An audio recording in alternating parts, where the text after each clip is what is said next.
sabay ka na. Kahit may pandemya, huwag madismaya. Dahil ang solusyo'y nakabang na, sabay tayong matuto at magsaya. Ikaw at ako sabay switch on na. Tara na, matuto na in 3, 2, 1, let's go! TV, TV, TV Aralan! TV, TV, TV Kasiyahan! TV, TV, TV Kaalaman! Halina sumama sa bagong paaralan. Para pa pa para pa pa pa. Sariling galing ay paiitingin. Kaalaman ay huwag patigilin. Karagdagang talino ay matutuklasan na. Buksan ang TV, sarili handa. Lagay ang ballpen at papel, tayo'y matutunan. Tara tumutok na! 3, 2, 1, let's go! TV, TV, TV Aralan! TV, TV, TV Kasiyahan! TV, TV, TV Kaalaman! Halina sumama sa bagong paaralan. TV, TV, TV Aralan! TV, TV, TV Kaalaman! TV, TV, TV Karunungan! Halina't matuto sa makabagong paraan. Ang isip ang dobo! Handang isipan na bukas. Halina sumama sa bagong paaralan.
Our loving God, we bring your presence with us.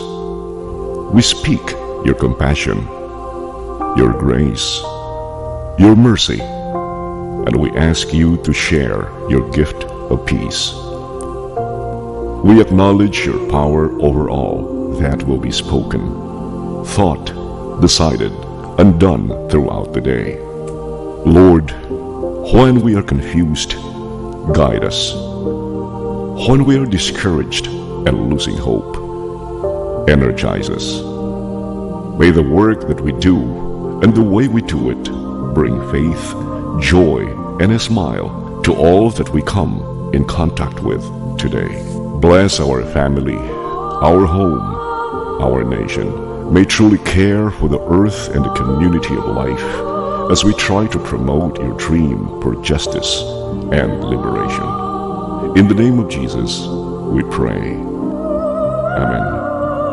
In the name of the Father, and of the Son, and of the Holy Spirit. Amen.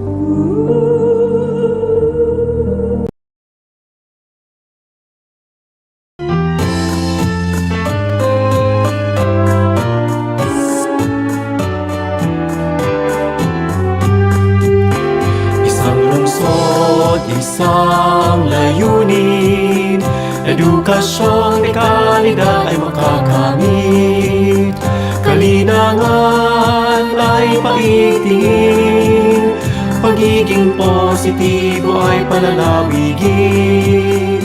Isang diwa, isa sa gawa, para sa ikabubuti ng kapwa. Naniniwala na ang pagmamahal sa bayan ay solusyon sa kinabukasan. Edukasyon sa Panabo, Panalo, Panaboan, sigurado. Sangay ng lungsod ng Panabo, aming liyag, minamahal ng may kapal.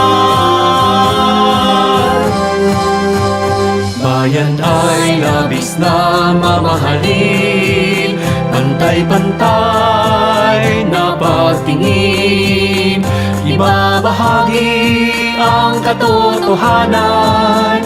Bawat bata ay may karapatan, sama-sama sa pag-abot ng tagumpay. Di susuko sa mga pagsubok sa buhay, babaunin ang karunungang natutunan, maging mabuting halimbawa sa karamihan.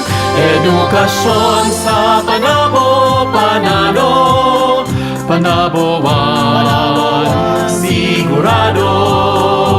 Sangay ng lungsod ng Panabo, aming liyag, minamahal ng may kapal.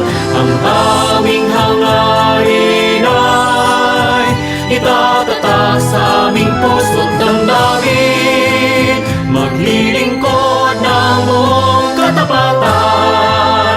Aming liyag, minamahal. Nag-iisa at natatangi ka sa walang Sangay ng lungsod ng Panabo. Panabo.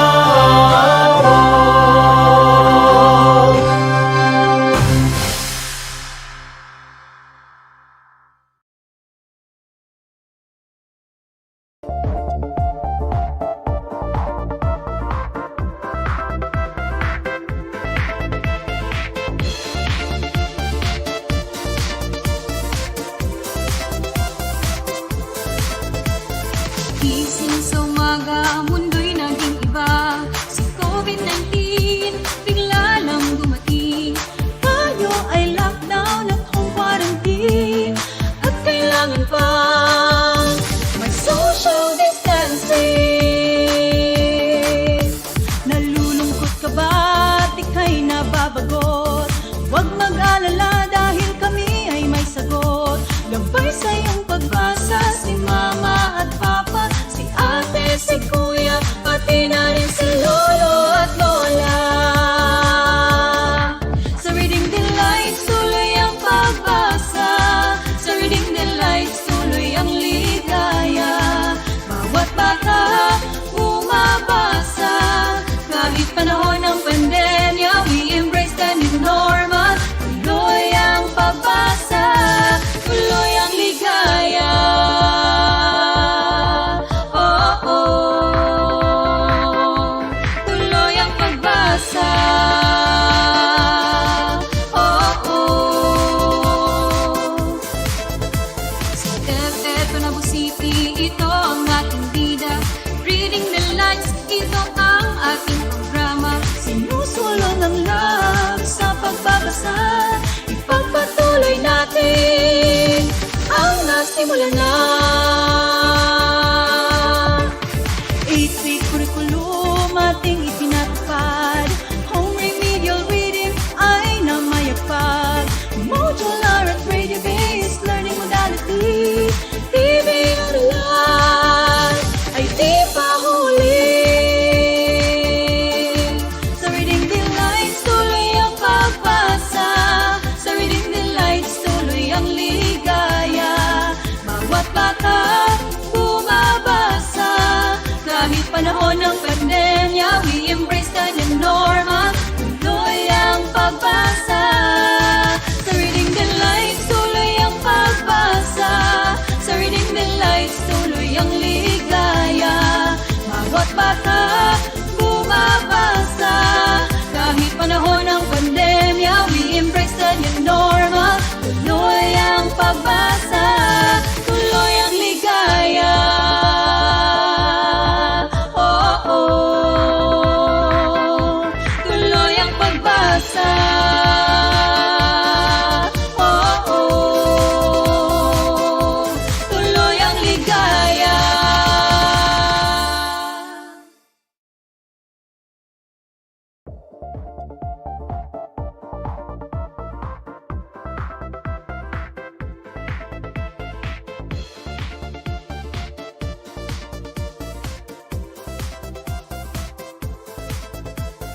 Gising sa umaga, ang mundo'y naging iba.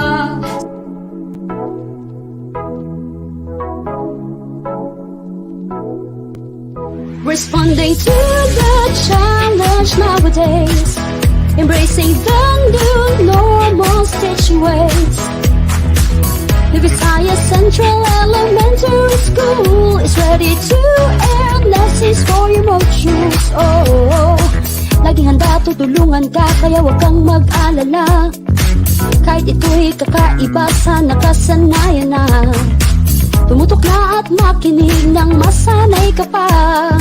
Sa pagsagot ng module mo, di ka nag-iisa. Responding to the challenge nowadays, embracing the new normal stitching ways. The Visayas Central Elementary School is ready to air lessons for your modules. Oh, na na na na na na na na hey, na na na na na na na na hey, na na na na na na na na hey. AIM Radio for a good start. You are now listening to New Visayas on Air 99.0 AIM Radio for a good. Innovation, integration, industry-based learning, inspiration. This is the division of Panabo City, the forefront of eradicating illiteracy.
Yes, good morning po sa lahat ng nanunood sa atin today. Hello Panaboans, hello Panabo City Division. Magandang araw po sa ating lahat.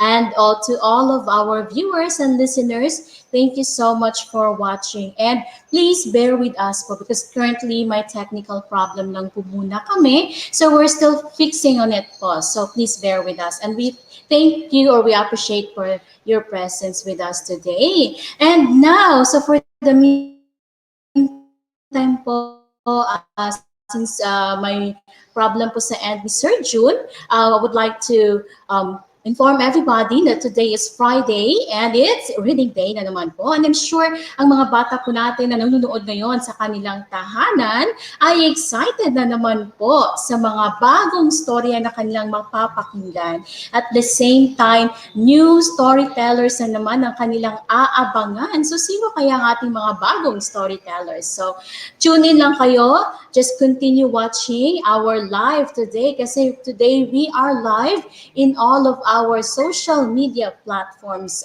Just follow DepEd Panabo City Facebook page and also in YouTube and also sa Panabo Cable Channel 1 po. Live na live tayo and live din po tayo sa New Visayas On Air 99.0 AM Radio for a good start. And good morning also to, hello Sir June. Okay, nagbabalik si Sir June.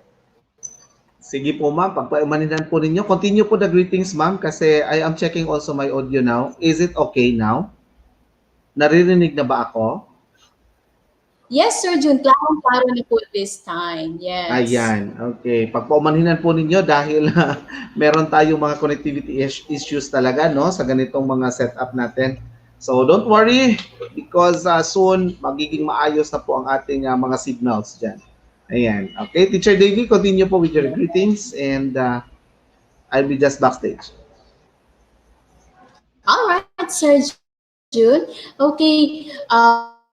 Good morning to all of our DepEd officials in Panabo City Division, headed of course by our school superintendent, Dr. Renante A. Solitario, and of course our assistant schools division superintendent, Ma'am Feby K. Refamonte, and also to our CID chief, Surgeon Warrior Yamota, to our SGOD chief, Ma'am Eileen Anunuevo. Good morning po, and to all of our education program supervisors in Panabo City Division, lalong-lalo na sa ating division reading coordinator na nag-supervise po ng ating program today, and she's also our education program supervisor in English, Ma'am Maria Perpetua Angelitas Welto, of course.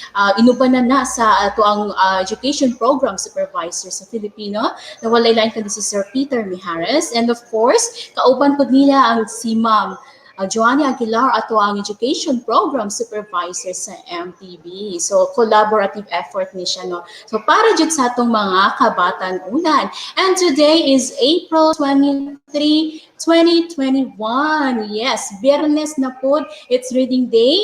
Ang pirmi jud ginaabangan sa atong mga estudyante, and we apologize for the delay kay dugay mi naka-start due to some technical problem, and hopefully na next time okay na ang tanan, no? So we're praying for that para jud na sa atong mga bata. Laban ng jud ka permi, no? So dili na nato dugayon since karon natay delay. So mag-proceed na ta sa atong storytelling this morning. Kay atong mga estudyante karon atat na jud kayo sila, excited na jud kayo sila na maminaw sa ato ang mga bagong storya. Kay daghan tag mga pasabog this time. So let me introduce our first storyteller this morning.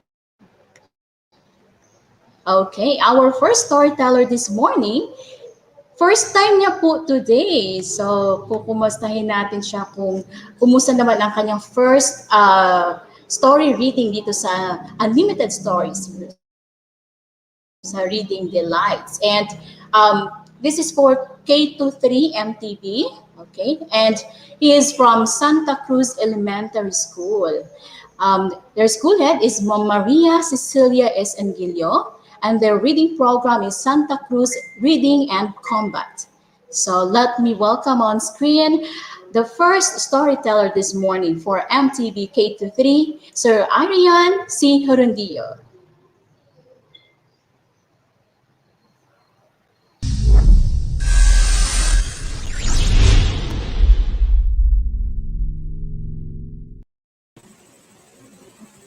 Maayong buntag kaninyong tanan, ilabi na sa mga bata nga nananaw og naminaw karong buntag sa kanilang tagsa-tagsa ka panimalay. Ako si Teacher Arian si Heronjo sa Santa Cruz Elementary School ug MTV Coordinator nga nagtudlo sa Santa Cruz Elementary School. Malipayon ako sa higayon nga gihatag kanako karong buntaga aron basahon or basahan pa mo og mga istorya nga manindot nga makuhaan nato og pagtulunan. Padili ba ko magsugod? Ako usab palaila sa inyuha ang atong kauban karon. Usa siya ka estudyante sa maong eskwelahan sa Santa Cruz Elementary School, Grade 3 Rizal, nga si Andrea K. A. Caballero.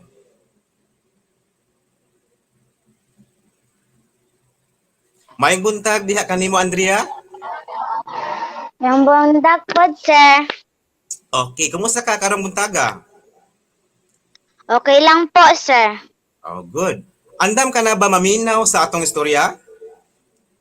Andam na po, sir. Tama. Malipayon kayo ko nga ikaw nga akong makauban karong buntaga. Andam ka na ba motubag sa akong mga pangutana? Opo. Andam na. Okay, Mayo. Pero sa dili pa ko magsugod, nalang ko'y pangutana kanimo, Andrea, og sa tanang mga bata nga nananaw og naminaw karon. Aduna ka ba'y amigo o amiga nga naay kapansanan? Lakabay amigo o amiga na kapansanan pero adunay talento. Oo. Okay. So, kung ikaw adunay talento, Andrea, unsa man nimo kini siya paggamit?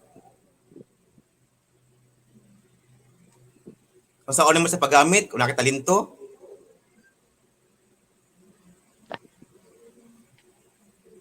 Yes, Andrea?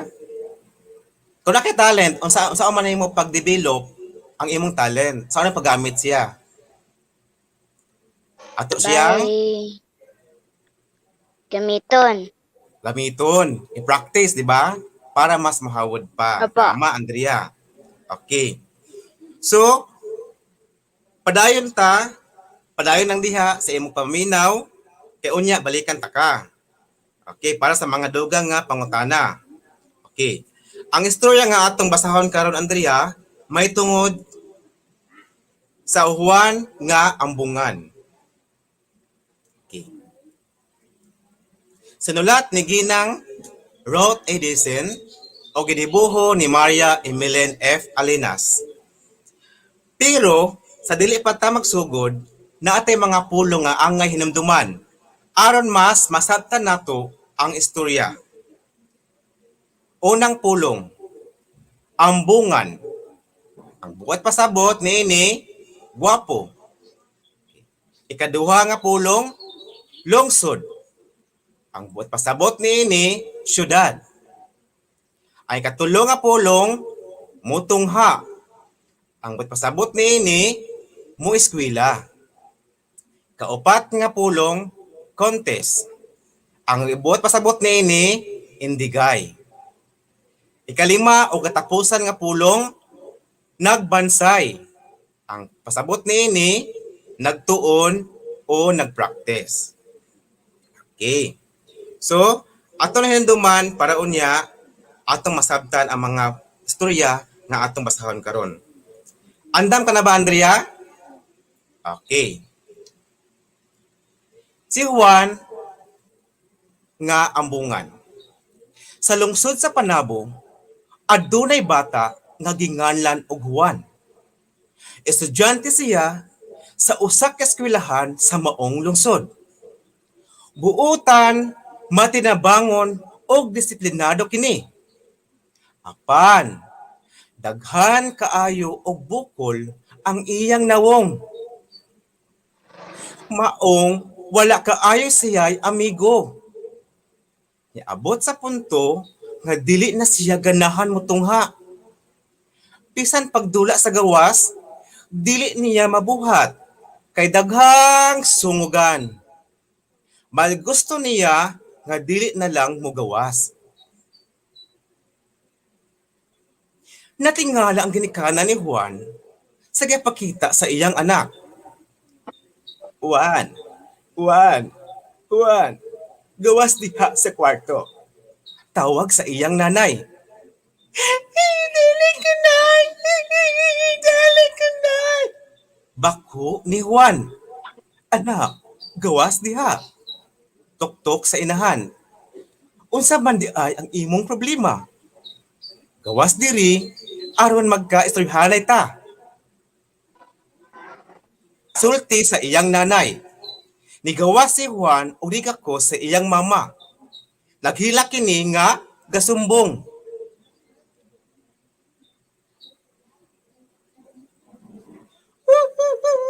Nay! Nga nanginganani man ko. Pangit ko daghang bukol. Sa akong nawong. Kada adlaw puno ko sa sungog ug libag sa akong mga igayo, classmate. Napalayo sila na ako. Dili na lang ko maskwela kay maulang ko. Anak, ayaw na sila og tagda. May sa inahan. Inumdumi nga aduna kay talento. Ayaw na pamatia nga panugong nimo. Padayon lang sa imong pag-eskwela. Okay, Andrea? Na okay pangutana nimo. Nganong nitago si Juan sa iyang kwarto? Kinaulaw siya. Kaya ginsungog siya sa iyang mga amigo. Tama, no? Kinaulaw siya, kaya gisungog siya siyang amigo. So, padayon ta sa ato ang istorya. Wala po taigong kwarta. Aron matambalan ka. Nakaamong ko si Juan sa giingon sa iyang nanay. Maong eskwela siya. Bisan sa kahimtang ni Juan, inila siya sa ilang eskwelahan tungod sa talento o kautukan ni ini. Permi siyang nanguna sa ilang klase. Mayo usab siyang mukanta. Usa ka higayon ni Ana, Juan, napili ka sa eskwelahan nga mukanta dito sa lungsod kay duol na ang Binulig Festival. Tiya ka, ma'am! Yay! Singgit sa kalipay ni Juan ug nag-uusab siya. Gibati siya og kaulaw tuungod sa iyang kahimtang. Ma, di lang ko na ko kay sungogon na pud ko dito. Sulti ni Juan. Juan, dili maayo nga ingon ni Ana ang imong buhaton. Salig lang sa imong kaugalingon, makadaaw lagi ka.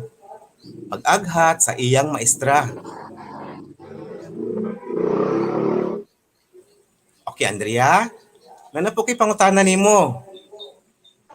Mudayon kaha si Juan sa pagkanta?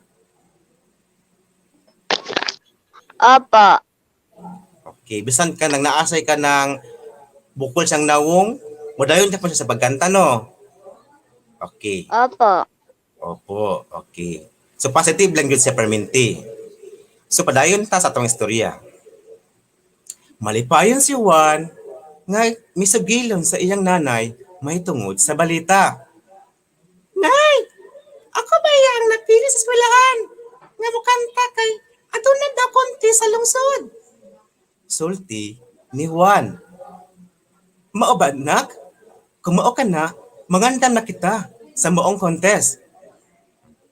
Gusto ni Juan nga modaog, maong nagbansay siya kada adlaw.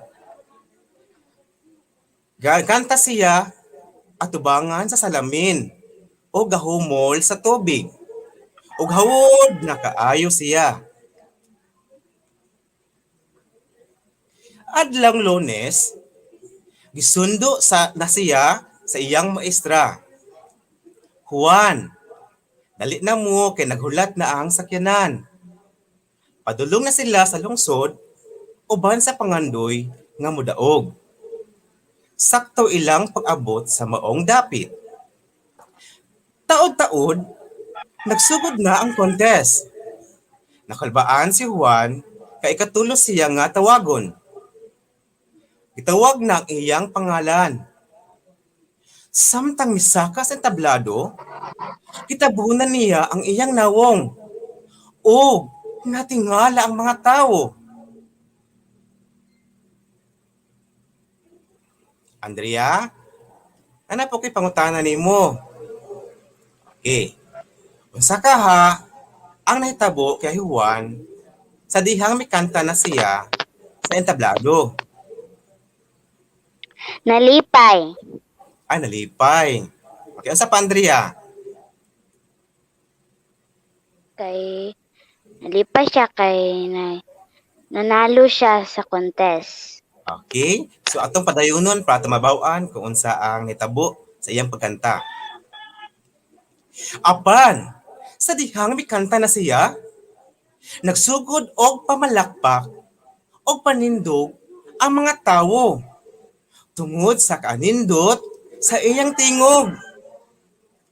Malipayon ang tanan sa gapakita nga talento ni Juan. Sa ulahi, gideklarang nanaog si Juan sa maong contest.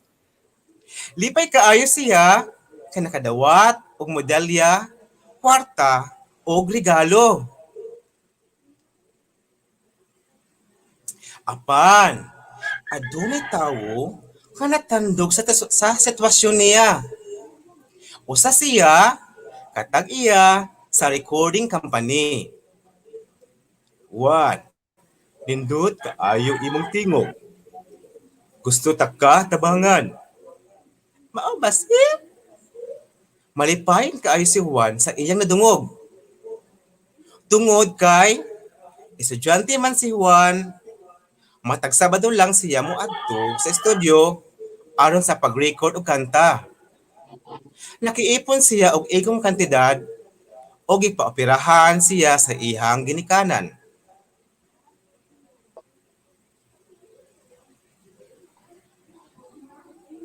Sa pagbalik ni Juan sa eskwelahan, dako ang katingala sa iyang mga higala o classmate na nawala na ang mga bukol sa iyang nawong ug ang bunga na siyang lantawon. Sugod adto, wala na siya kadungog og sungog gikan sa mga classmate o higala. Okay, Andrea. Unsa kaha ang moral lesson nga imo makuha, ang imo na ato nakuha sa moong istorya? Unsa imo nasabtan o nakuha nga pagtulon-an Andrea sa moong istorya? Kahit man may kapansanan, meron pa ring talento. Tama. Okay, so kahit may kapansanan, pero nakay talento, ay mong buhaton, imo dyan pong isipakita o ipa sigarbo. Okay. So mo kini ang moral lesson sa atong istorya, ang pagsalig sa kaugalingon, pagkamapasayloon, o pagpaambit sa talento. Kanunay natong ipakita sa atong isikatawo ang pagsalig sa atong kaugalingon, pagkamapasayloon sa uban nga may tamay kanato o papaambit sa pinasahi nga talento sa tanang higayon aron pilanggaon kita sa labaw nga makagagahom. Sama nga sa panultihon, ang tao mapabsanon, tagaan og grasya o ipataas sa labaw nga makagagahom. Okay. Andrea? So naatay mga pangutana. Okay. Andan na ba ka motubag? Kung atong mga viewers karon mga bata, pwede mo mo-comment sa atong comment section para mo answer sa atong pangutana. Okay, unang pangutana. Kinsa man ang bata sa sugilanon?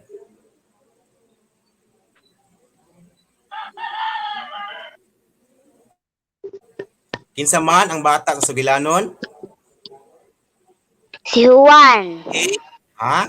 Si Juan? Si Juan. Okay. Atong tanawon ang choices, ang pilianan. O kinsa mga bata, okay. Letter A, si Pedro. Letter B, si Johnny. Letter C, si Juan. Okay na ni answer, si Jasmine Carmona. Letter C ang answer, si Juan. Very good. Okay, naapo na answer si Caris, Doctor. Ingon siya si Juan. Letter C. Okay, na pa isa. Sevenica Doot. Sabi niya, si Juan. Okay. Ang correct answer, ang tamang tubag kay ang tanawon sa next slide. Letter C, si Juan. Yay! Tama! Palakpakan. Okay, we have a virtual clap para sa naka-answer letter C, si Juan. Karon, ikaduha nga pangutana. Asa man hitabo ang maong sugilanon? A. Sa bukid. B. Sa eskwelahan. C. Sa balay. Unsa man ang answer, Andrea? B. Sa eskwelahan. Okay, at tanawon could be ang ubang answer sa mga bata. Ang tanawon, ilang mga answer? Unsa inyong mga answer, mga bata sa imong balay? Okay, dingon si Vitina Luis Salim, letter B ay ang answer. Okay. So ningon po, na-answer po si Lana Velasco. Answer niya, letter B. Okay. Sa eskwelahan. Na-answer po si Sid Marco Puerto. Letter B, sa eskwelahan. Okay. So ang correct, ang tama nga tubag kay letter B, sa eskwelahan. Okay, palakpakan, tama. So naminoy ko dahil mga bata sa mga balay. Katulong nga pangutana, unsa man ang problema ni Juan? Dako ing problema si Juan. Unsa man ang iyang problema? Letter A, tungod sa kagid sa iyang panit. Letter B, kay pangit siya og tingog. Letter C, tungod sa bukol sa iyang nawong. Okay, Andrea, sa answer nimo? Letter C. Tungod sa bukol sa iyang C. nawong. Tungod sa bukol sa iyang nawong. Atong tanawon ang ubang answer sa mga bata. Ingon si Ma'am Melody Tangaro rather, letter C. Okay, tungod sa bukol sa iyang nawong. Ni answer po si Michelle Osman Rojas. Ingon siya, letter C, tungod sa bukol sa iyang nawong. Okay. Okay, Andrea. Aningon po si Jeneline Coranes. Answer niya sa letter C, tungod sa bukol sa iyang nawong. Ayan. Sa correct answer, ang tamang atubag or ang hustong tubag, letter C, tungod sa bukol sa iyang nawong. Yay! Very good, no? So, ato na po ta sa ikaupat nga pangutana. Okay. Tama ba ang gibuhat niyang pagkulong sa kwarto nganuman? Tama ba ang gibuhat niyang pagkulong sa kwarto nganuman? Letter A, dili, tungod kay espesyal siya nga binuhat sa Ginoo, angay niya kining dawaton og ipasigarbo. Letter B, oo, tungod kay daghan og musaway kaniya. Letter C, dili, tungod kay isog siya. Okay, Andrea, ang sa answer nimo? Letter A. Letter A, dili, tungod Apa. kay espesyal siya nga binuhat sa Ginoo, angay niya kining dawaton og ipasigarbo. Okay, atong basahon po ang mga answers sa kauban nimo nga nananaw karon. Ingon si Liana Roxel Semini from Santa Cruz Elementary School, letter A ang iyang answer. Okay? Ingon din, nag-answer po si Tisa Antonia Sibial, letter A. Ayan. Ni answer po si Princess Jasmine Yankee. Letter A po, sabi niya. Okay, ang hustong tubag. Letter A, tama. Dili. Tungod kay special siya nga binuhat sa Ginoo, angay niya kining dawaton og ipasigarbo. Tama jud no? Okay, daghan naka-correct no. Tanang gyud sila naka-answer letter A. Kay kalimang pangutana. Nganong inilaman si Juan sa ilang tulunghaan? Nganong inilaman si Juan sa ilang tulunghaan? A. Tungod sa iyang hitsura. B. Tungod kay ambungan na siya. C. Tungod sa iyang talento sa pagkanta. Is Andrea, ang mga answer? Letter C. Okay, letter C. Tungod sa iyang talento sa pagkanta. Ato tanawon B, ang abang answer? Okay, ingon si Ariel, B. Letter C. The answer po C. Ayla Paredes, letter C. Okay, na-answer po siya, Acacia Kerante, letter C po. Okay, atong tanawon ang hustong tubag. Okay, ang hustong tubag kay letter C. Tungod sa iyang talento sa pagkanta, moong ilado siya dito sa ilahang eskwelahan. Okay, sunod nga pangutana. Okay, katapusan nga pangutana. Sa unsang paagi natabangan ni si Juan sa iyang problema. Atong balikon, sa unsang paagi natabangan si Juan sa iyang problema. Letter A. Pinaagi sa iyang pagkanta sa contest. B. Pinaagi sa premyo sa contest. C. Pinaagi sa iyang talento sa pagkanta. Adunay tao nga nitabang kaniya aron sa pagpaopera sa bukol sa iyang nawong. Yes, Andrea, yung answer? Letter C. Okay, letter C. Pinaagi sa iyang talento sa pagkanta, adunay tao nga nitabang kaniya aron sa pagpaopera sa bukol sa iyang nawong. Okay, atong tanawon B, ang abang answer? Okay, ingon si Gaudioso Nunez, letter C po. Okay, tama. Okay, ingon din si Niel Jacobits Azalrob, letter C. Okay. Ingon po si Ella Paredes, letter C po. Okay, itong tanawon, ang hustong tubag. Okay, letter C. Pinaagi sa iyang talento sa pagkanta, adunay tao nga nitabang kaniya aron pagpaopera sa bukol sa iyang nawong. Okay, very good. Tanan mo naka-answer sa itong pangutana o deserve mo makuha og a round clap. Okay. So, okay, all right, Andrea, sa tanang mga bata, salamat sa inyong pagpaminaw sa atong istorya karong buntaga. Padayon lang kita sa pagbasa aron mas daghan pang mga pagtulon-an ang ato makat-on. Okay.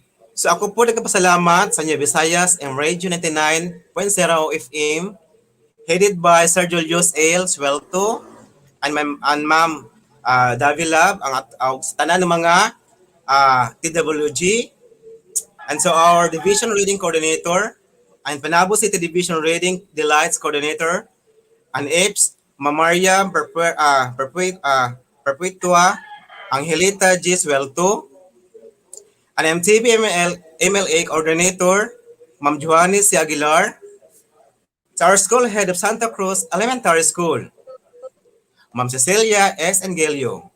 So all my mentors in MTV MLA, Ma'am Nida M. Compuesto, Ma'am Joanna L. Flores, Ma'am Let W. Obaldo, to the writer and illustrator of the story, Ma'am Ruth Edison of Panabo Central Elementary School, and to the illustrator, Maria Emelen F. Alinas of Abunaw Elementary School. To my pupil interactor, Andrea E. Caballero.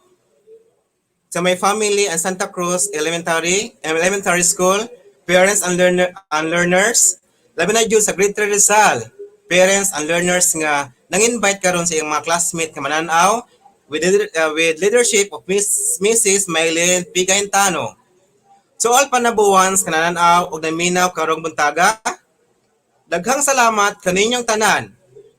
Padayon sa pagtuon, handa isip, handa bukas. Amping kanunay, dalaygo ng Diyos.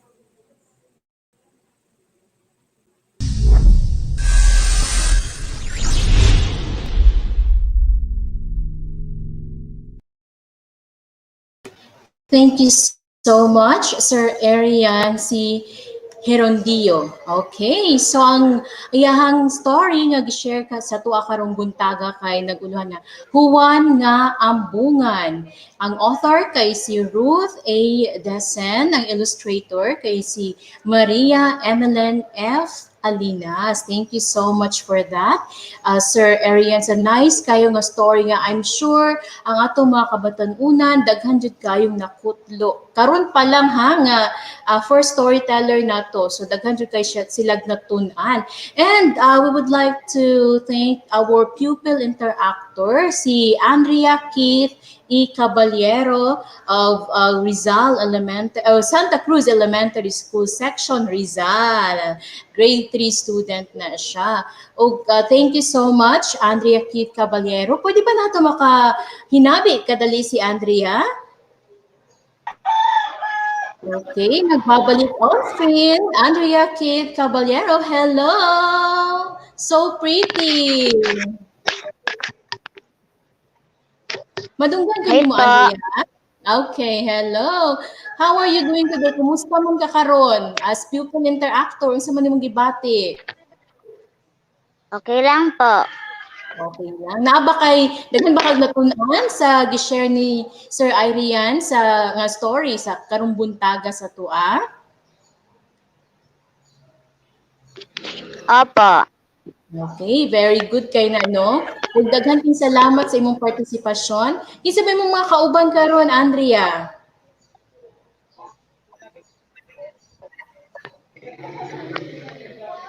Kauban ba nimong family na ba dira sila sa kiliran naga-support sa imuha? Apa.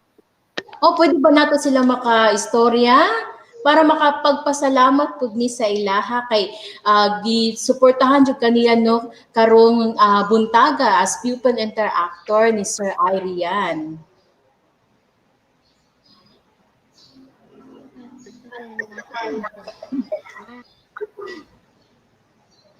Kinalipot na ako. Ate Kring, sige. Hey, dali. Pangita ka. Pinaptik jud ni siya jud sila kapangan. So mao jud ni basta live mo. Daghang pa nga surprises. Dili lang kay mga technical issue. Hello po. Hi. Hello, ma'am. Hello, good morning. Mayong buntag Yes, sa good morning, inyong ma'am. tanan. Yes. Pwede Yes, na ako makuha ma'am. yung pangalan, ma'am? Rolling G.A. Caballero, ma'am. Hello, Ma'am Rolling. Ma'am Rolling, ma'am, no? Yes po.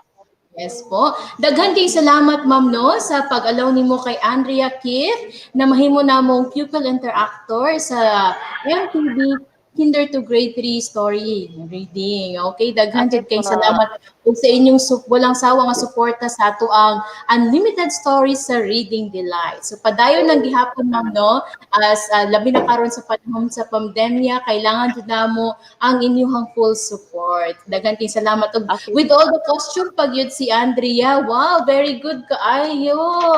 Grabe jud. Thank you po, ma'am. Daghan kayong salamat. See you again next time. Yes, ma'am. Thank you. Bye-bye. Bye. Okay. So ang story nga gi-share sa tuwa ni Sir Arian, na siya moral lesson, pagsalig sa kaugalingon, pagka mapasayloon, ug pagpaambit sa talento. Yes, importante jud kay na siya no kay tanan namin halos nakarelate kay ang uban wala sila'y salig sa ilang kaugalingon. Biskag naa sila'y talento, tinaguang talento nga gihatag sa Ginoo, mahadlok sila i-share o ipakita kay kulangan sila og pagsalig sa ilahang kaugalingon. So kailangan pagid sila i-push pa jud para lang jud show nila ilahang tinaguan nga talento. So ingon sila kung gitagaan na kag talent sa Ginoo, imo daw nang i-share kay wala man na siya gihatag para taguan. So dapat ato ang i-encourage mismo atong kaugalingon nga ang kani nga talento ato ani siyang i-share aron ang uban makabalo. Kung kabalo ka mo sayaw, mo kanta, mo drawing, diha ka hawod, ato nang ipakita kay aron ma-share na to sa uban og aside sa ipakita na to sila basin pa day mahimo tang kanang modelo or makatabang ta sila tuduan na to sila unsaon pag sayaw, di ba? Labi itong mga wala jud na tagaan og kanang talento sa kana nga like say pagsayaw, pagkanta sa kana nga mga matang. Okay. So daghan kayong salamat no. Og karon, you're still listening to our New Visayas on Air 99.0 AM Radio for a good start. And headed ni of course sa muang school principal ni si Sir Julius I. Suelto na actually busy jud kay siya kaganiha pa lang sa pag-supervise gid ani no. Hello sir, good morning and thank you so much sa imuhang walay undang na pagkugi para ni mapalambo ang ato ang program. Okay, collaborative jud ni siya sa New Visayas Elementary School ug sa Reading Delights Unlimited Stories. So grabe jud ang effort sa mga magtutudlo diri sa Panabo City Division. Yes. So for our next storyteller this morning, okay, sa Filipino Kinder to Grade 3 from Rizal Elementary School. Okay, and their school principal si Ma'am Ramelin F. Antalan. Okay, and the title of her story is Ma, Me, Mi, Mo, Mu. O, moral lang tag nagbasa diri. Ma, Me, Mi, Mu, Mu. Okay, so dagag makarelate ani. And ang illustrator or ang author ani nga story kay si Jomike Tejido, illustrator Nelson Agustin. So help me welcome on screen our second storyteller this morning, Ma'am Maricel B. Uniforme.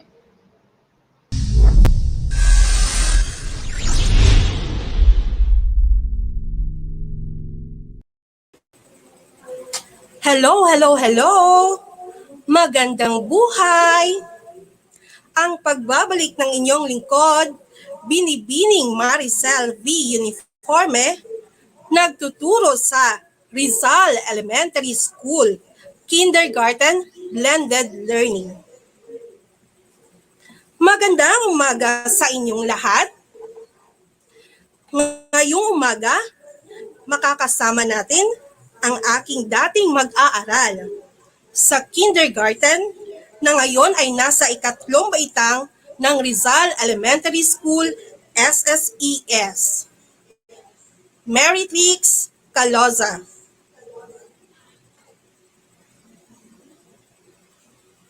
Magandang umaga, Marytrix. Handa ka na ba makinig sa babasahin kong kwento?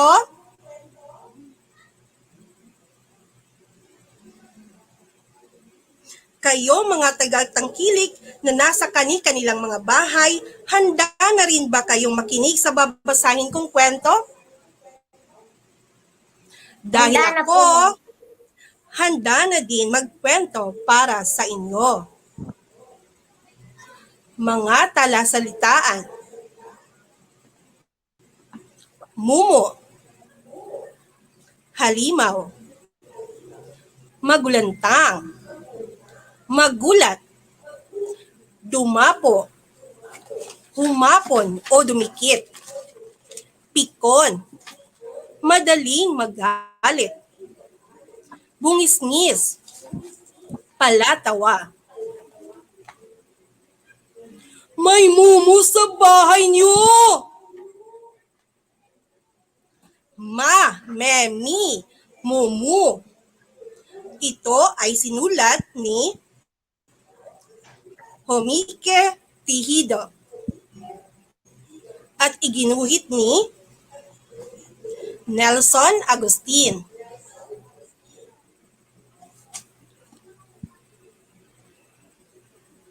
Siguro may mumu sa bahay namin.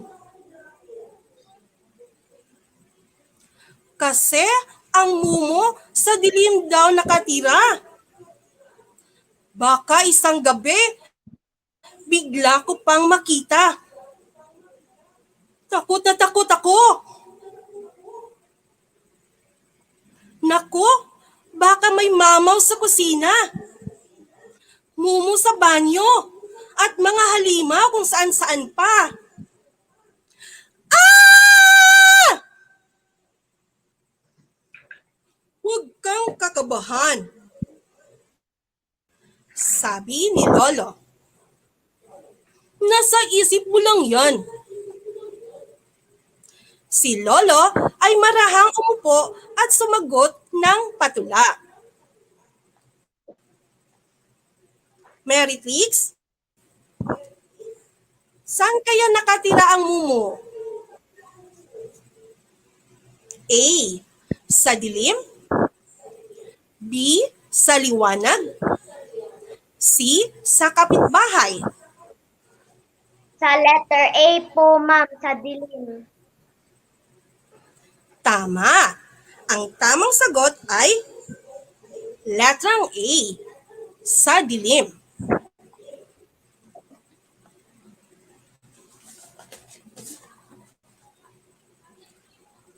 Pag may kumatok, natikbalang, huwag magulantang. Sa halip, bigyan ng damo at tsaa. Para bumanggo naman ang hininga. Kung may gumapang niya tiyanak, iwasan ang umiyak. Turuan na lang siyang magsalita. At nang siya'y matuwa. Pag may tiktik sa bunguan, huwag nang katukutan. Hiramin lang ang kanyang dila at gawing palaruan. Kung kapre naman ang natagpuan, halukin siya ng candy. Yung sintamis ng pakwan. Ng tabako ay di kanyang iwasan. Mga bata, natandaan niyo ba kung ano ang ialok pag kapre ang natagpuan? Ano kaya ang tamang sagot, Mary Trix? A. Kape. B. Candy. C. Sigarilyo. Letter B po, ma'am, candy. Tandang-tandaan niyo talaga ang tamang sagot.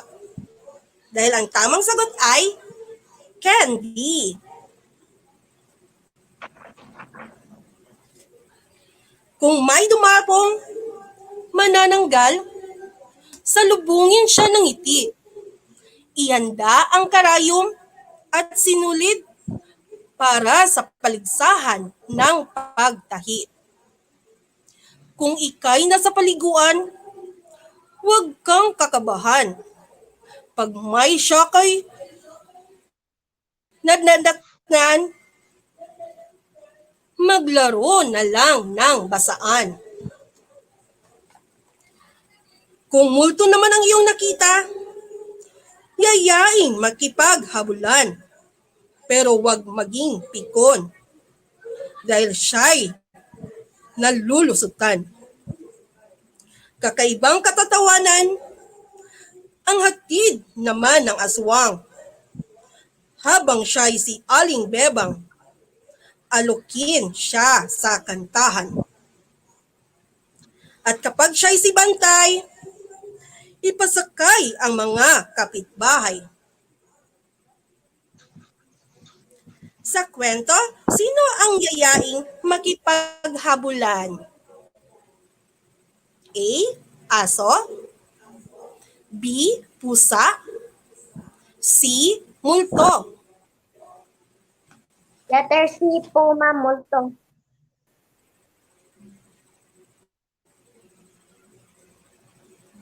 Ang tamang sagot ay letrang C. multo.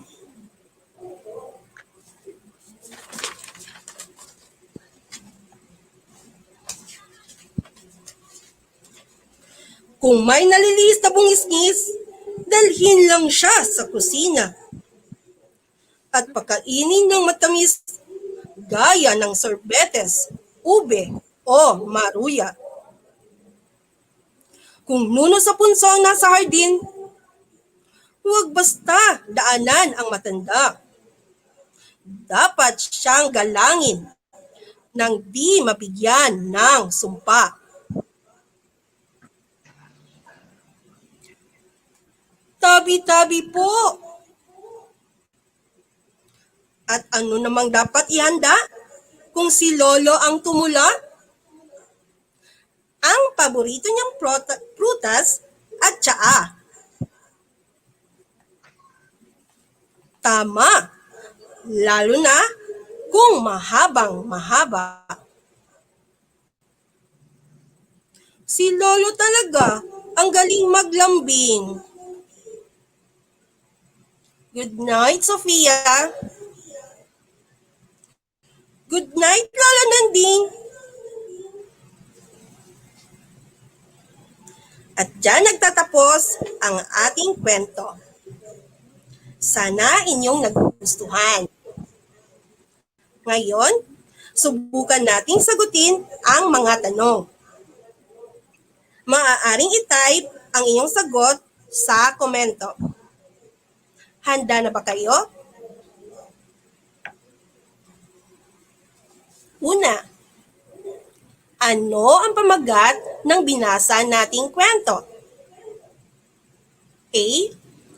Ang mumo ni Lolo. B. Maraming mumo. C. Mamemi mumu.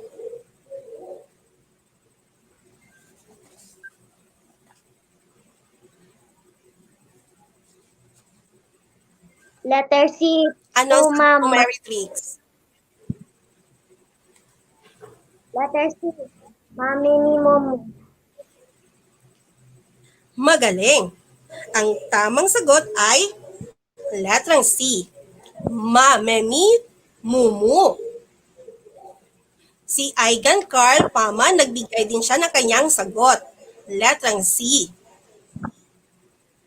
Venice Duot, tama din ang kanyang sagot. Letrang C. At June Luis Cruda, tama din ang kanyang sagot. Letrang C. Pangalawang tanong. Sino-sino ang nagkwentuhan? A. Sina Lolo Nanding at Sofia. B. Sina Mara at Lola Cara. C. Si Aling Bebang.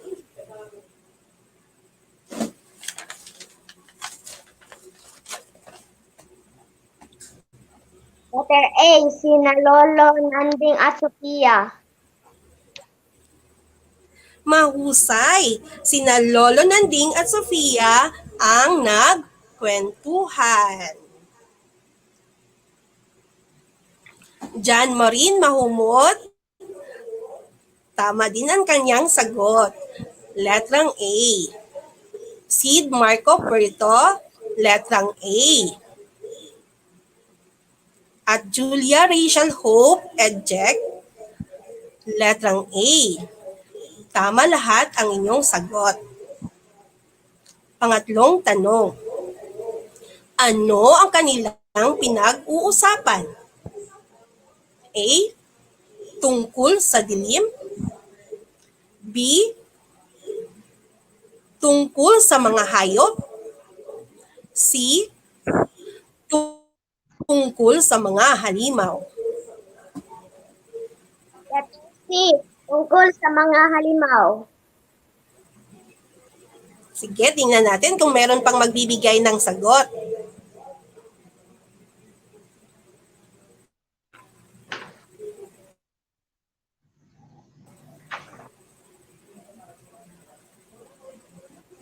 Kuhang-kuha ni Mary Trix ang tamang sagot dahil ang tamang sagot ay tungkol sa mga halimaw. Letrang C. Humabol si Azalea Grumo. Letrang C din ang kanyang sagot. Neil Jacob Beds Azalrub. Letrang C din ang kanyang sagot. At saka si Margo Almonte. Letrang C din ang kanyang sagot. Pang-apat na tanong. Kailan nagpapakita ang mga halimaw? A. Tuwing tag-ulan. B. Tuwing tag-init.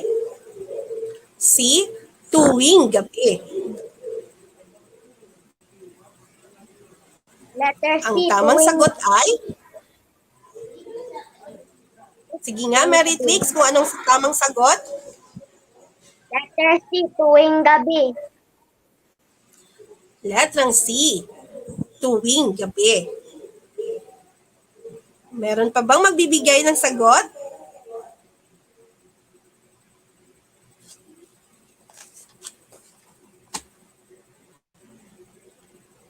Sige, diretso tayo sa ikalimang question.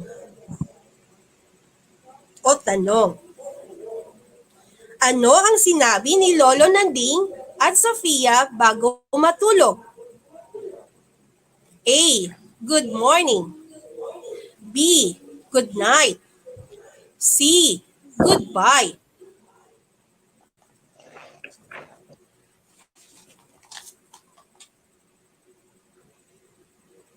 Letter B. Good night. Ang tamang sagot ay, tingnan natin, kay Clisthenes Rin Lacorda, sabi niya, letrang B. Kay Kyle Romari, Ruth Comighod, good night. At kay Julia Rachel Hope Edjek, letrang B, good night. Ang tamang sagot ay letrang B, good night.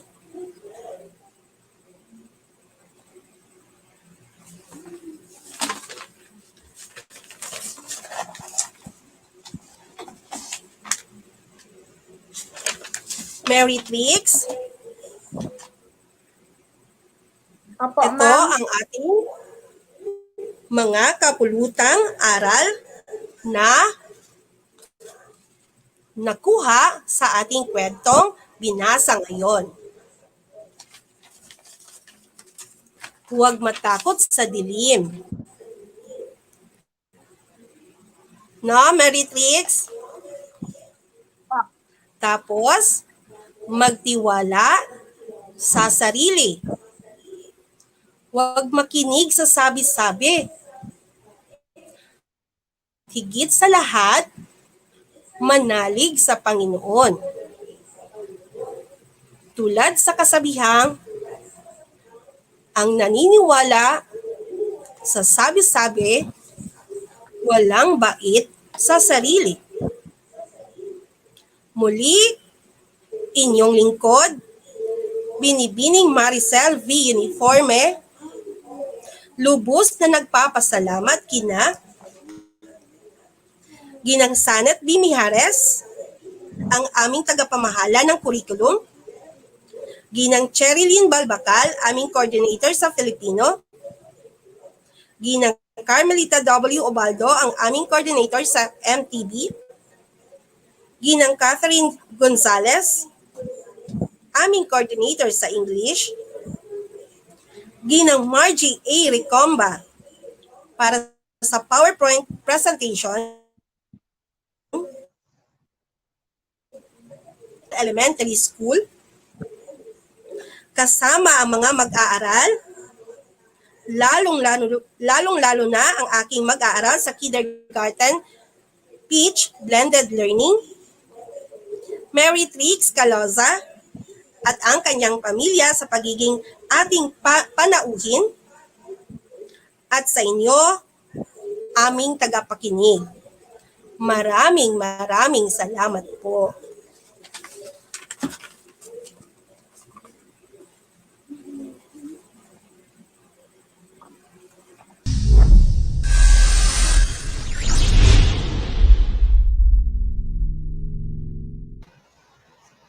Thank you so much, Ma'am Maricel V. Uniforme, sa napakagandang kwento na inyong binahagi sa amin today na may pamagat na Mamemi Mumu. Yun pala yun. Maraming salamat, Ma'am Maricel. And also sa ating pupil interactor na si Mary Trix Caluza of grade 3. Student po yan sa Okay, grade 3 student po siya, no?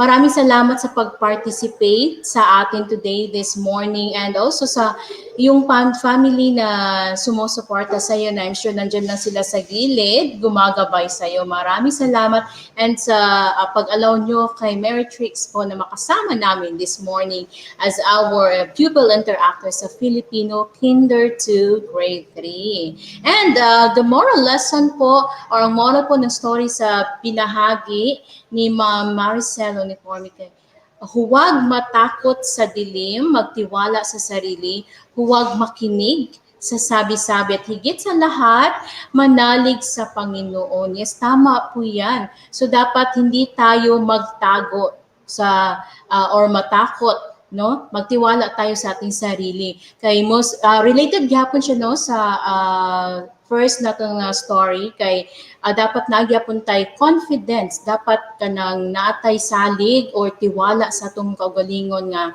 kaya nato ni. So if someone ay gina-discourage ka, ayaw at tutuo sa ilaha. Saling sa imong kaugalingon nga ikaw kabalo ka, haud ka na kaya nimo ni na kanang naadjud ka ani nga tinaguan sa imong sarili nga kaya nimo i-share. So dapat i-boost na to atong self-confidence. So mao na ang aral na atong napulot karong buntaga sa ikaduha nato na story. So next, for our third storyteller this morning, this is for English Kinder to Grade 3, and she is from New Visayas Central Elementary School. Kinsa kaya nino?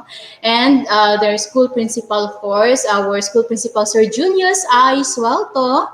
And our reading program is Read for Life. The title of her story is The Golden Coin.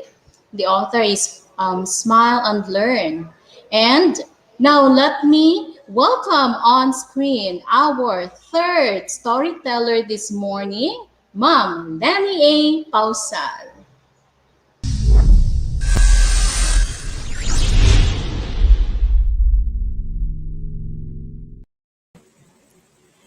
Hello, a wonderful morning to all our viewers and listeners out there. To all our DepEd officials here in DepEd Panabo City, to my school principal, Sir Julius I. Suelto, to all the teachers, parents, and learners, hello and good morning to all of you.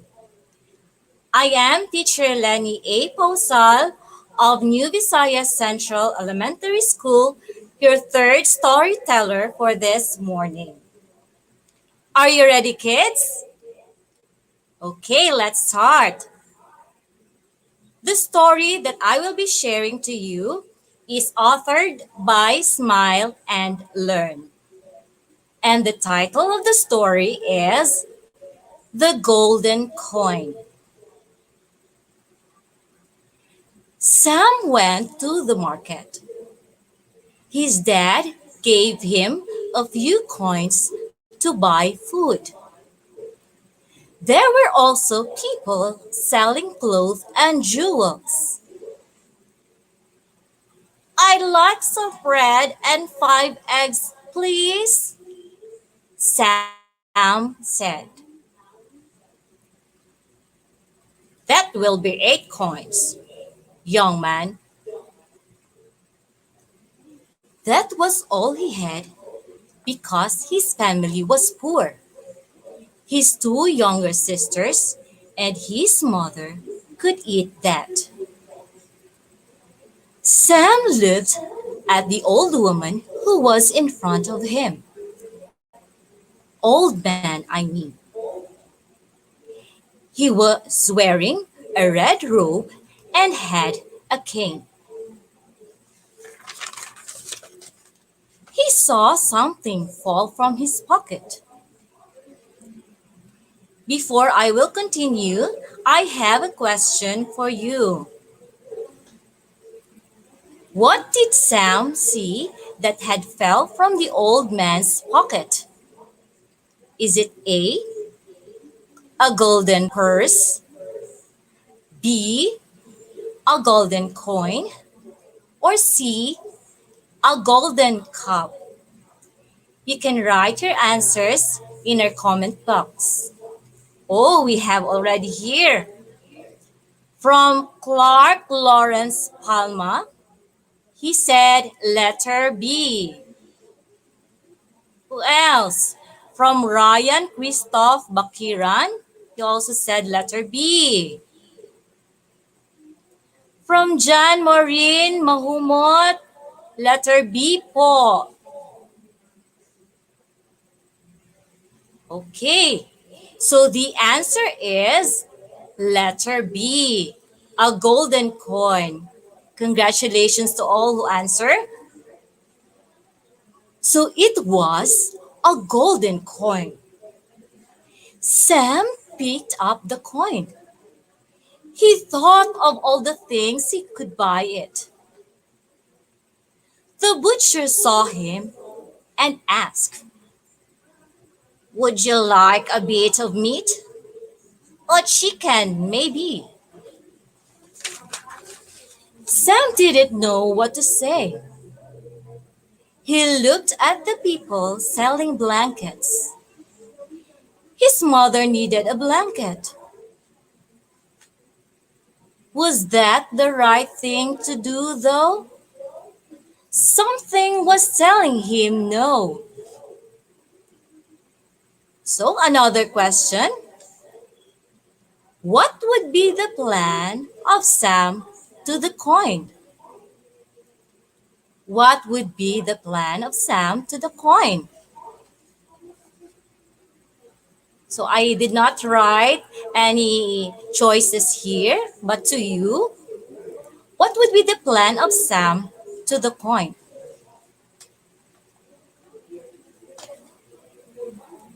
Okay, Azalea Grumo, she said, buy food. Who else? Bethina Louise Salem, she said, buying food. Okay, from Neo Tabuno, he said, buying a blanket for his mom. Okay, let's see. Sam made a decision. He ran up to the old man and called him. "Excuse me, sir. You dropped this coin." So he returned the coin to the old man. "Thank you. You did the right thing. Can I ask you a favor?"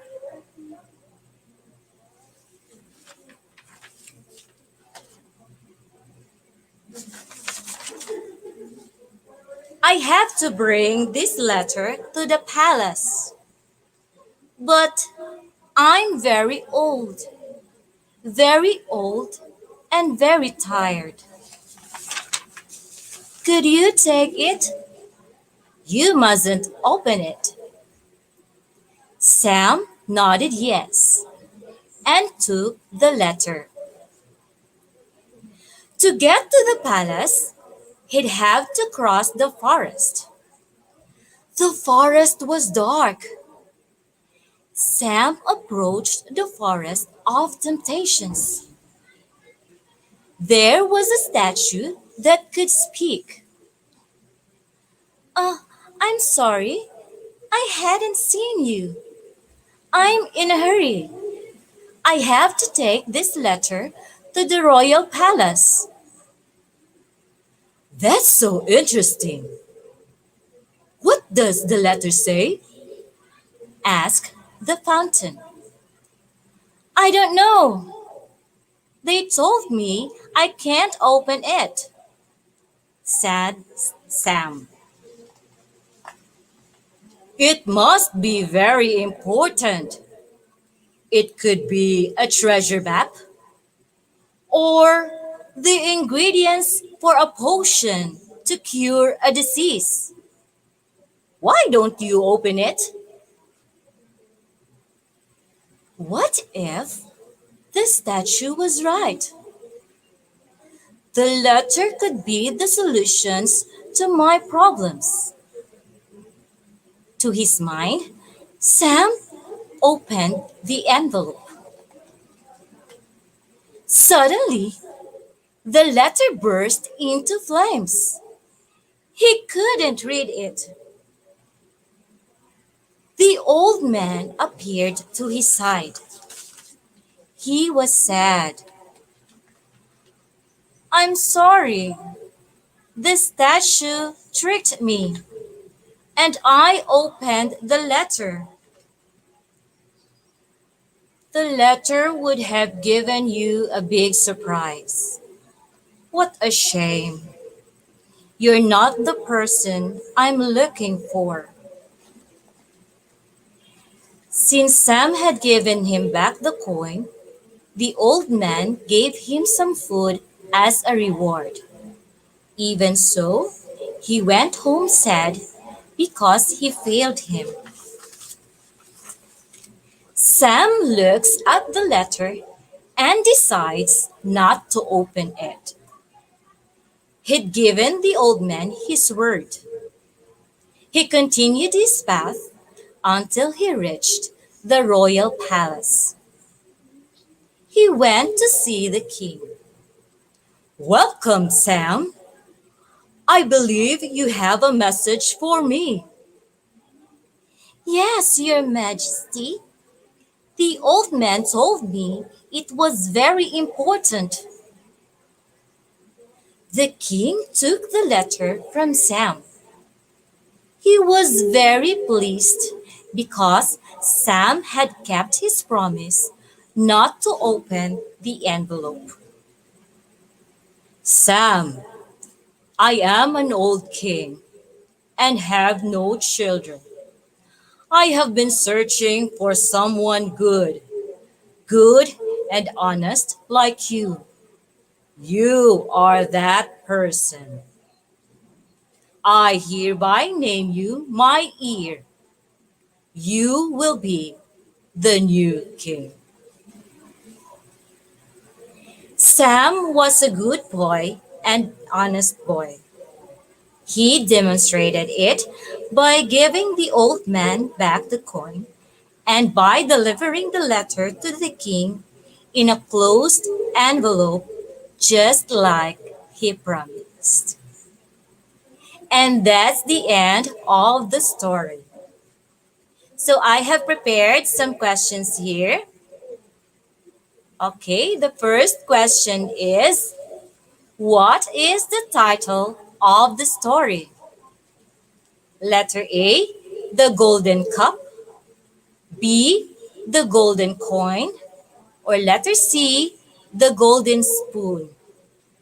Chris Jericho Agbon, he said letter B.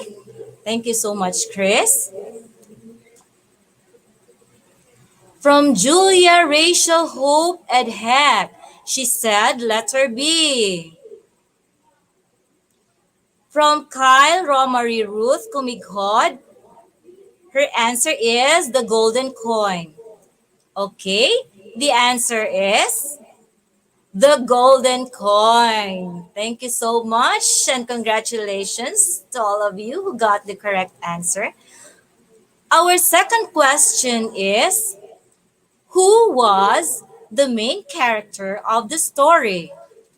Who was the main character of the story? A. Sam, B. John, or C. Thomas? Okay, let's view the answers. From June Louise Cruda, he said letter A. Who else? Fondo Lizelle, she said A. From Claire Gamal, her answer is letter A. One more. Okay, from Lang Rebortera, she said letter A. So the correct answer is letter A, Sam. Congratulations! Our third question. What did Sam see in the forest of temptations? Is it letter A, a talking statue? Letter B, an owl? Or letter C, a wishing well? You can type your answers in the comment box.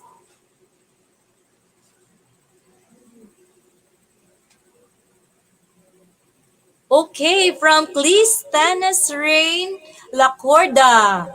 Her answer is A. Dara Louise. Her answer is also A. From Sofia Zelan Yekyek. Letter A.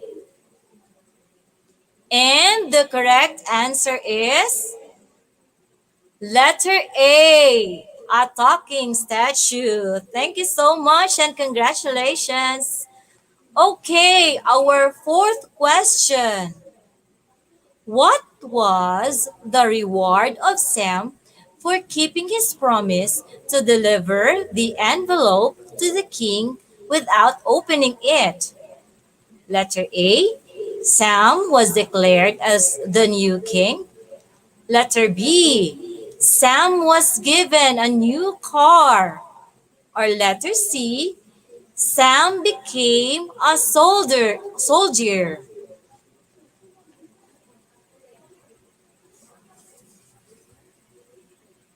Okay, we have an answer here from Ariel Abbey.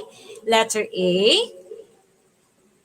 From Daisy Ann Mintal Soda. Letter A. From Christine Tasik Magallon, her answer is letter A. And the correct answer, still have here Zian Jude Flores, letter A. Okay, so the correct answer is letter A. Sam was declared as the new king. Congratulations! Okay, for our last question, if you were Sam, what will you do if you found a coin or a money? If you were Sam, what will you do if you found a coin or a money? So we don't have any choices here. What would be your answer?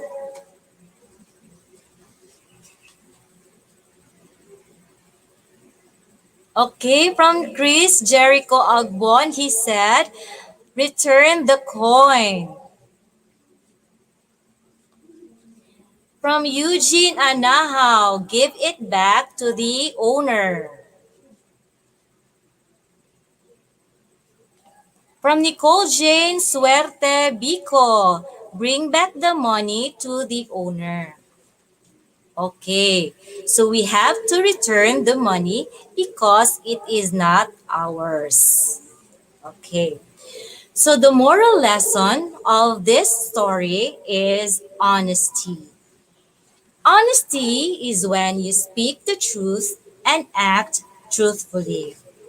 Just like Sam, he did not only say that he will return the money or the coin, but he also acted it. Honesty is not only telling everybody that we do not lie, but it is most important that we show it through our actions. Remember, honesty is always the right choice. I hope you like and you learned something from this story. And I would like to take this opportunity to say thank you to the Education Program Supervisor in English, Ma'am Maria Perpetua Angelita Hesta Suelto, and to all the program supervisors in our division, and also to our principal, Sir Julius I. Suelto, to all the learners who participated in this story. Thank you so much, and God bless us all.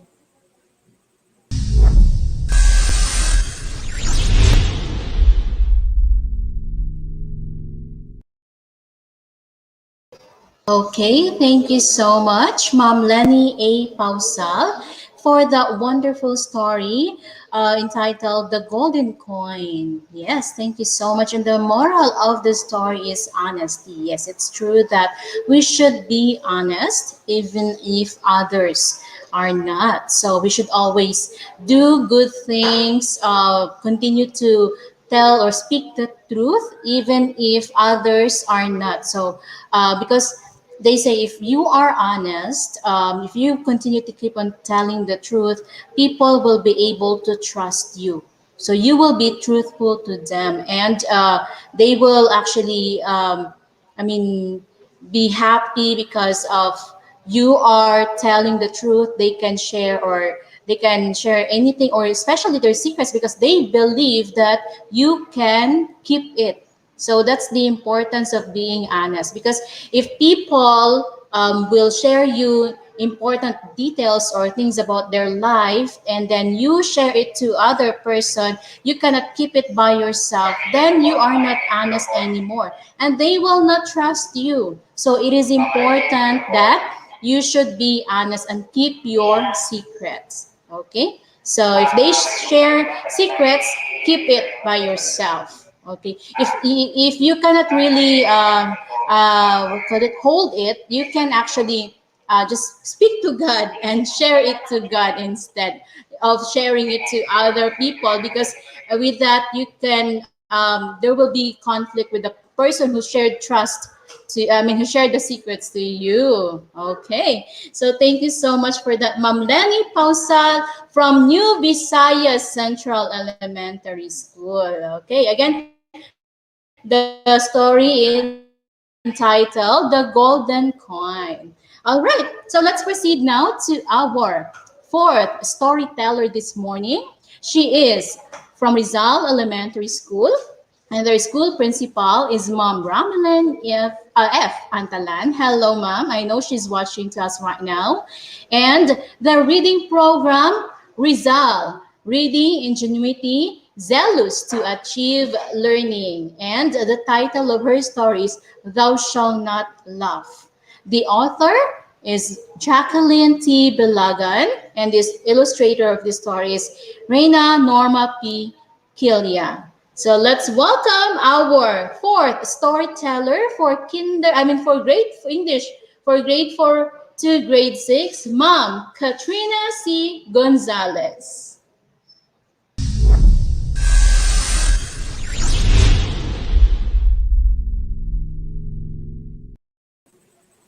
Good morning, children. I am Teacher Katrina from Rizal Elementary School. With me is Antonio Miguel Barbarona, a grade 5 pupil under the advisory of Ma'am Mirasol Diana.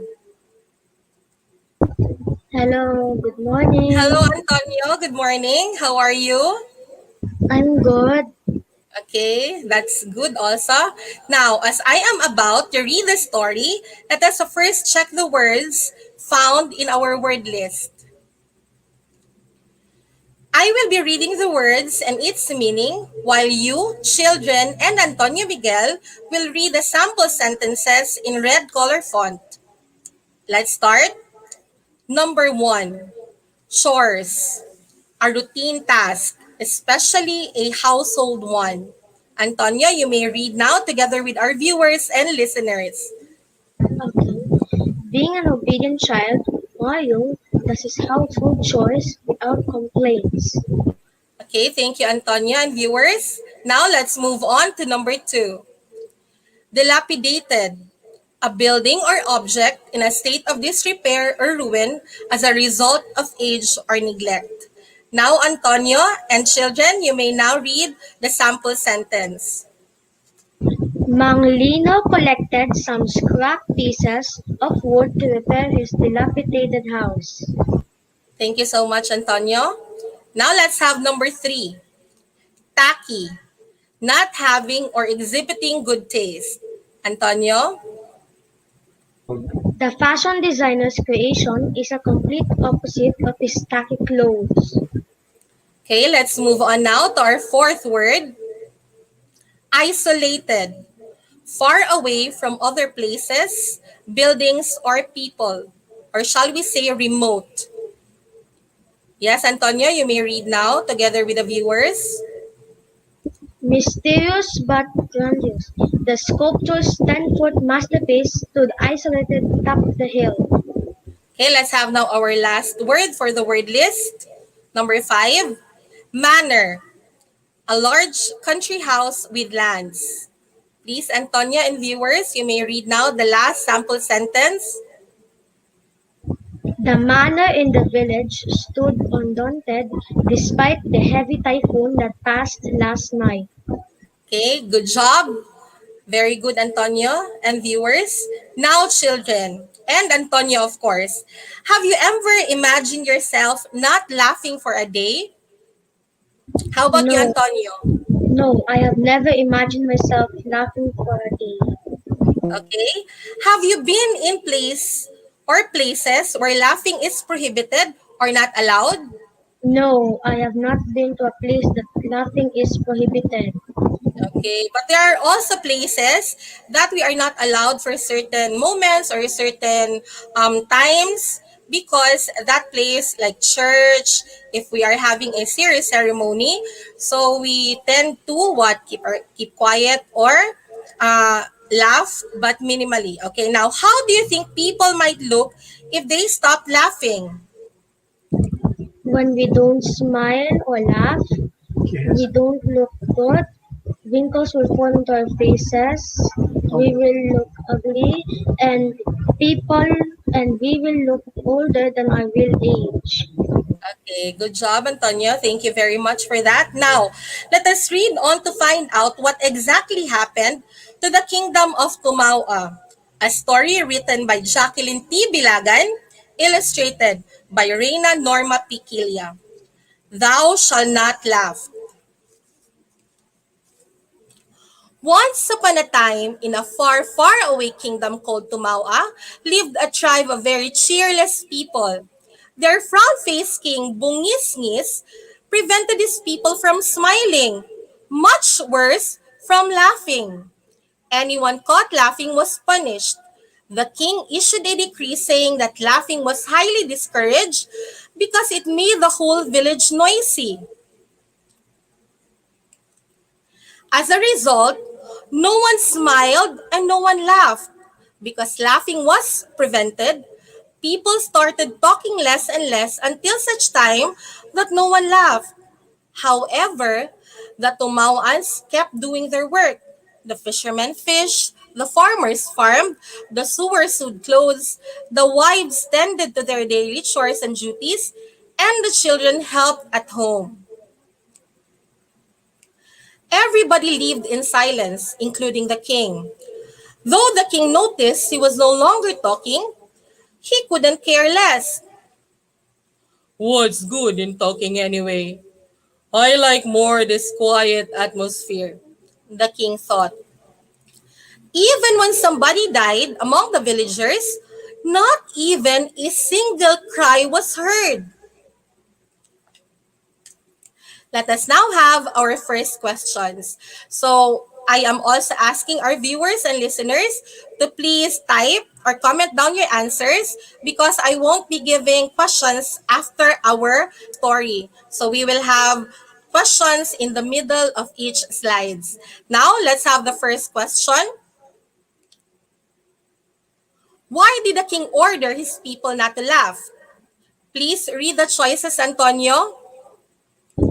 Letter A, it will make the whole village noisy. Letter B, somebody died among the villagers. C, because he was sleeping. D, to make children look older than their real age. Okay, again, the choices are A, it will make the whole village noisy. B, somebody died among the villagers. C, because he was sleeping. Or D, to make children look older than their real age. How about you, Antonio? What is your answer? It's letter A, it will make the whole village noisy. Okay, how about our viewers? We have from Andy Asombrano. He also answered letter A. John Haro Oliver Waga, also letter A. And Olive Fe P. Martinez also answered letter A. Now, let us try to find out the answer. Okay, please read the question, Antonio. Number 1. Why did the king order his people not to laugh? The answer is letter A. It will make the whole village noisy.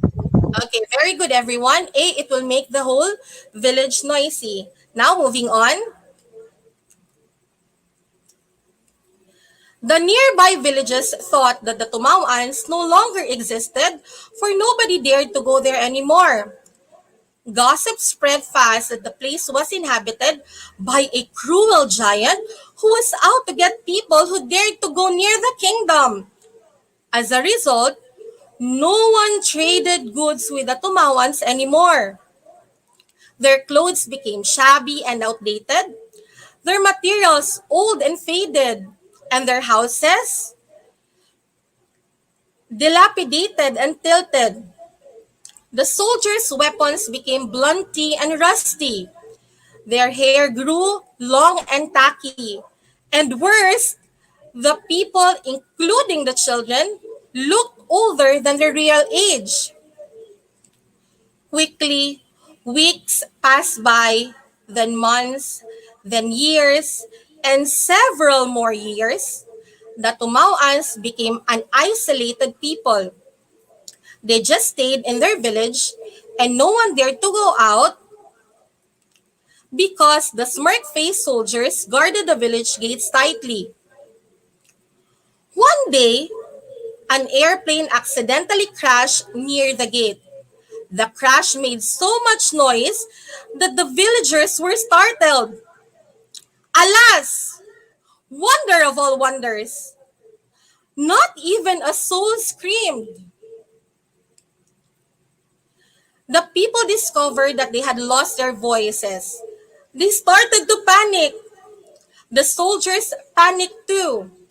The people ran about, trying to scream, but no voice came out. Let us now have question number 2.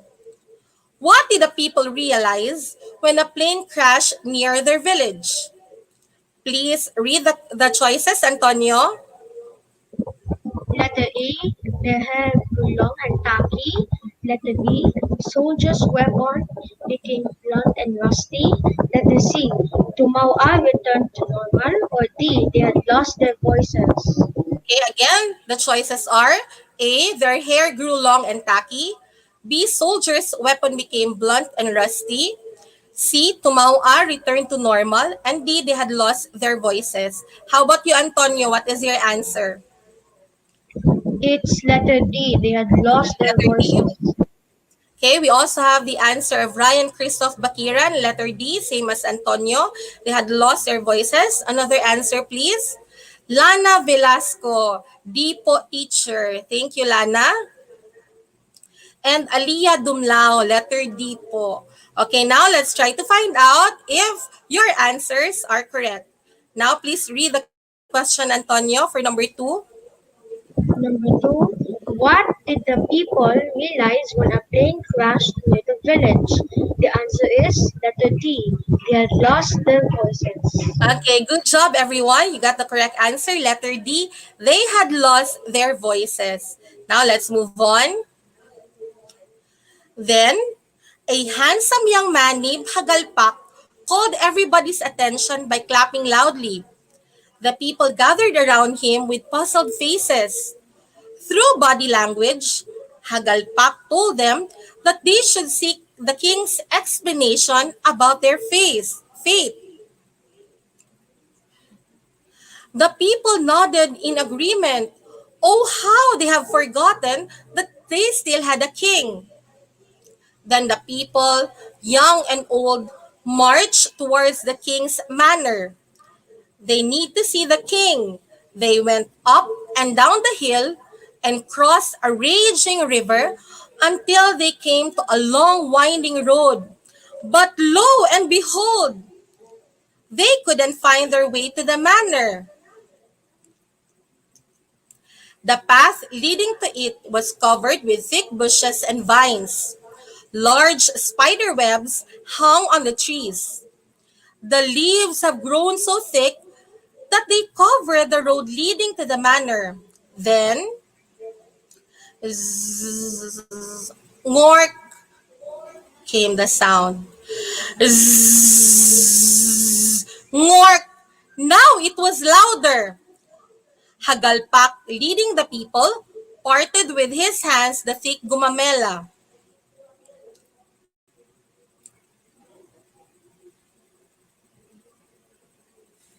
Bushes that covered the pathway, he saw sleeping soldiers lined up in the alley. The path leading to the manor was denser than the others. The people had to struggle just to get through the thick bushes. The thorns scratched their skin and the vines tangled with their hair and legs.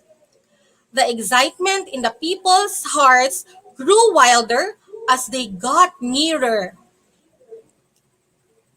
Let us try now to identify the mood or the feeling expressed in the sentence. We are here we need to identify the mood of the sentence. Number 3, the excitement in people's hearts grew wilder as they went near the manor. Please read the choices, Antonio. Letter A, happy. Letter B, sad. Letter C, hopeless. Or letter D, nervous. Okay, the choices are A, happy, B, sad, C, hopeless, or D, nervous. What do you think is the feeling expressed in the sentence? How about you, Antonio? Any guess? It's letter D, nervous. Letter D. How about our viewers and listeners? What do you think is the feeling expressed? We have an answer from Gabriel Elise Yap, letter A. Okay, we also have from Mary Lou Tokmo Bergado, letter D po. And Zian Jude Flores, letter A. Now we have a variety of answers. And let us try to find out. We also have an answer from Dara Luis, letter A po. Now, let us try to know what is indeed the feeling expressed in the sentence. Okay, please read now the sentence, Antonio, for number 3. Number 3, the excitement in people's hearts grew wilder as they went near the manor. The answer is letter C, nervous. Okay, so the answer is this one is letter D. Okay, sorry for the typo error. We have letter D, nervous. So for those who answered letter D or nervous is correct. Thank you very much, Antonio and viewers. How surprised they were on the sight they saw next. The king was sleeping on the throne. His hair was grown longer and has turned white. His long gray beard was a house to a tiny spider. His nails were long and dirty. His mouth was open and saliva drooled down his chin. The king's ministers were also sleeping soundly on the table near the king. Dried leftover food was on the table. Empty wine glasses were there too. The hall was a far cry from what it was before. Vines have grown wildly on the ceiling, moss filled the once shiny floor, and dried leaves could be seen everywhere. No one moved, because they were too stunned at the sight in front of them. It was not long before Hagalpak found courage to make noise. He clapped loudly and repeatedly. He stomped his feet. He hit the wall with a soldier's blunt and rusty spear. He hit the gong as hard as he could. The villagers covered their ears, for the noise he was making was so much more than they could bear. But alas,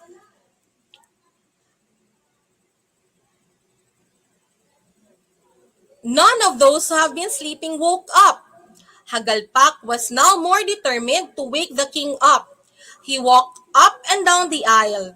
The people followed his every move. He paced up and down. He put his fingers on his chin, sometimes on his head. He creased his face more than ever. He did not give up. There had to be an answer to all these from the king. An idea came to him. He went around looking for something. At last, Hagalpak found what he was looking for. Hagalpak got hold of some thorny bush. He carefully rolled this into a big ball. Then he called the big men to help him lift the king. He put the rolled bush on the throne, and upon his signal, the big men dropped the sleeping king on the throne. The thorns of the bush pricked the bottom of the king. "Aye!" shouted the king. He jumped so high that he almost reached the ceiling. His thunderous shout woke everybody up in the manor. Now let's have question number 4. Who found the courage to wake the king? Please read the choices, Antonio. A. Hagalpak, B. All the villagers, C. Ministers, or D. Animals. Okay, the choices are A. Hagalpak, B. All the villagers, C. Ministers, or D. Animals. Now let us first ask the viewers, Antonio, no, if what are their answers or what is their answer. Now that we have the viewers, what is your, okay, we have John, C, and Maverick. Letter A. Ryan Christoph Bakiran, letter A. Thank you, Ryan. I think that's your second time to answer. Andy Asombrado also, letter A. Thank you so much. How about you, Antonio? Who found the courage to wake the king? Who do you think, The Antonio? answer is letter A. Hagalpak.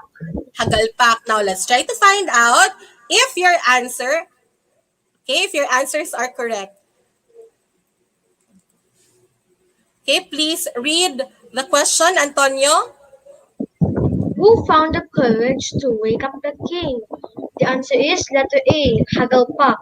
Okay, letter A, Hagalpak. Okay, good job, everyone. You got the correct answer. Now, let's move on. They saw the king jumping up and down. The people stared in amazement. The sight was so funny that Hagalpak started laughing. At first, it was soft. Then it became louder and louder. The people started laughing too.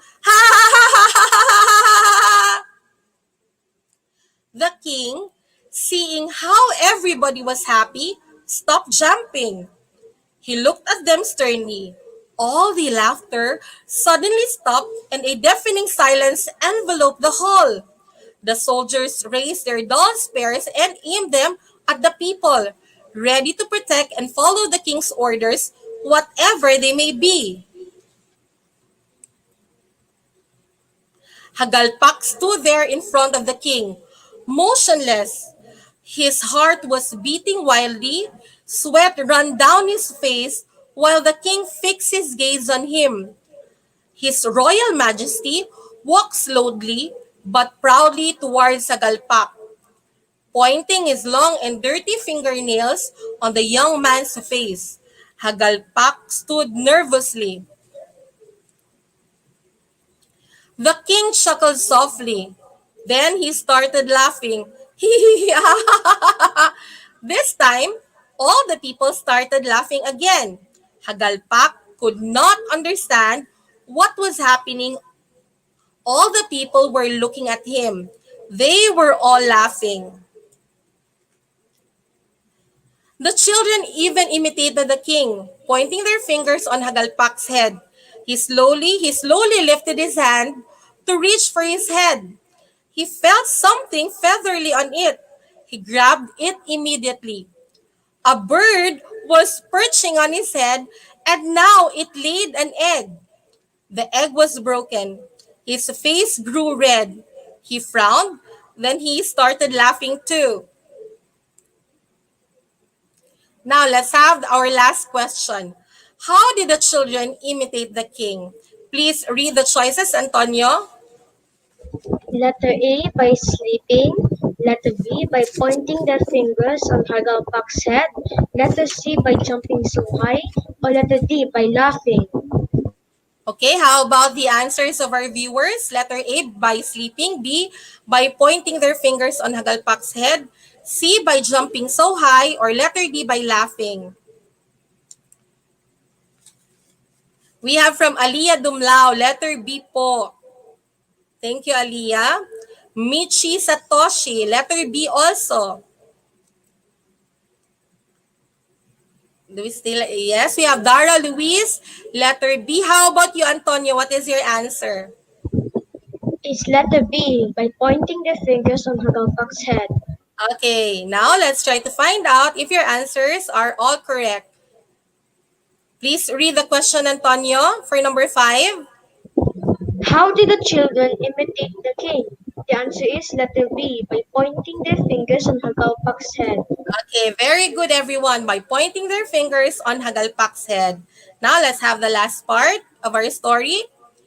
The hall was so filled with laughter that the sound even reached the nearby villages.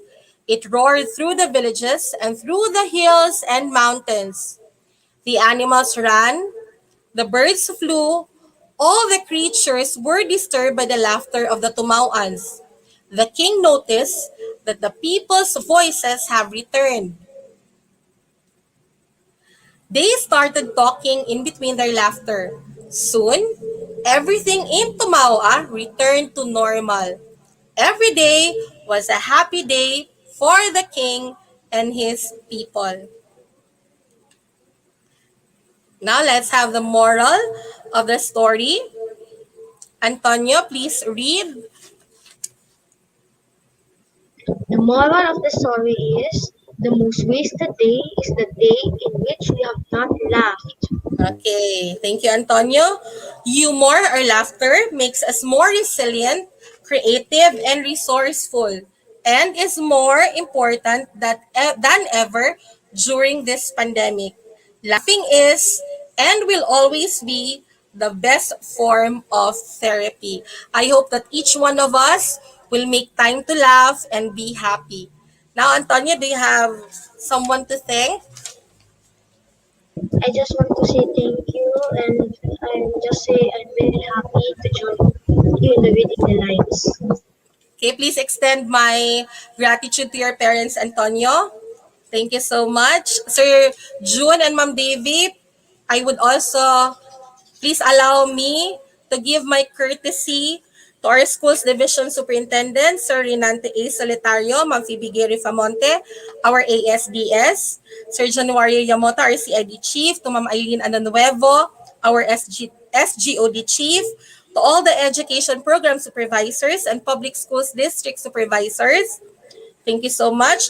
Please also allow me to thank Sir June and Ma'am Davy, Ma'am Maria Perpetua Angelita G. Suelto, our education program supervisor in English, at the same time, the division reading focal person, to Sir Peter Mijares, our education program supervisor in Filipino, as well as to Ma'am Joanny Aguilar, the Education Program Supervisor in MTB, to Sir Julius Suelto, the School Principal of New Visayas Central Elementary School, and to the rest of the NVCES for the very warm accommodation. Shout out also to Sir June, to Ma'am Davy Love, to Sir Charlie, to Sir Ronald, and to all the TWG of unlimited stories for reading delights for the assistants and everything in between.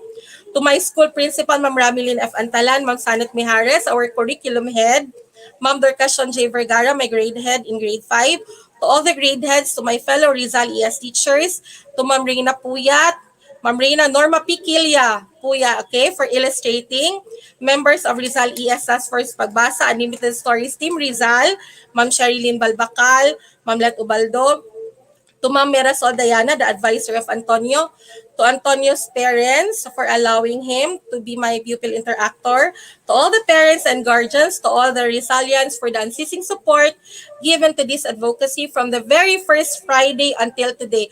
Thank you so much. Together, let us make all these learners proficient readers.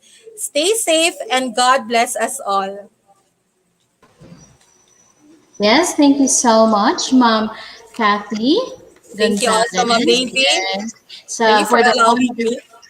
yeah, for the wonderful story, no, that you have shared to us this morning. The title of the story is "Thou Shall Not Laugh," and also thank you so much to your school principal, Ma'am Ramelin F. Antalan, and to your reading coordinator. You are the reading coordinator of Rizal Elementary School. Thank you so much, Thank you ma'am, also, and Ma'am. also yes, to your pupil actor this morning, si Anthony. Pwede ba natin makausap ulit si Anthony? Antonio po. Antonio Miguel. Antonio. Antonio, yes. Hello. Yes, hello, Antonio Miguel. You're on mute. Can you unmute your Turn on mic? here. All right. Hello, Antonio Miguel. Hello. Hi, good morning. Thank you so much for your participation in our Unlimited Stories for Reading Delights. Kumusta? How was it? How was your I just experience felt with us? like the first time as an interactor, and I'm very happy. Wow, it's nice to hear that. And I hope this will not be only the last. Start pa lang ni siya. Baka next time na po, no? So, thank you so much sa imong parents, Antonio Miguel, sa support na gihatag nila sa imo sa pag-allow sa imuha na mahimo namong student interactors sa Reading Delights Unlimited Stories. Yes. And also to your teacher and to Ma'am Kathy Gonzalez. Thank you so much, Ma'am. Thank you po. Thank you, Ma'am Davy Love. Thank you, Antonio. Welcome.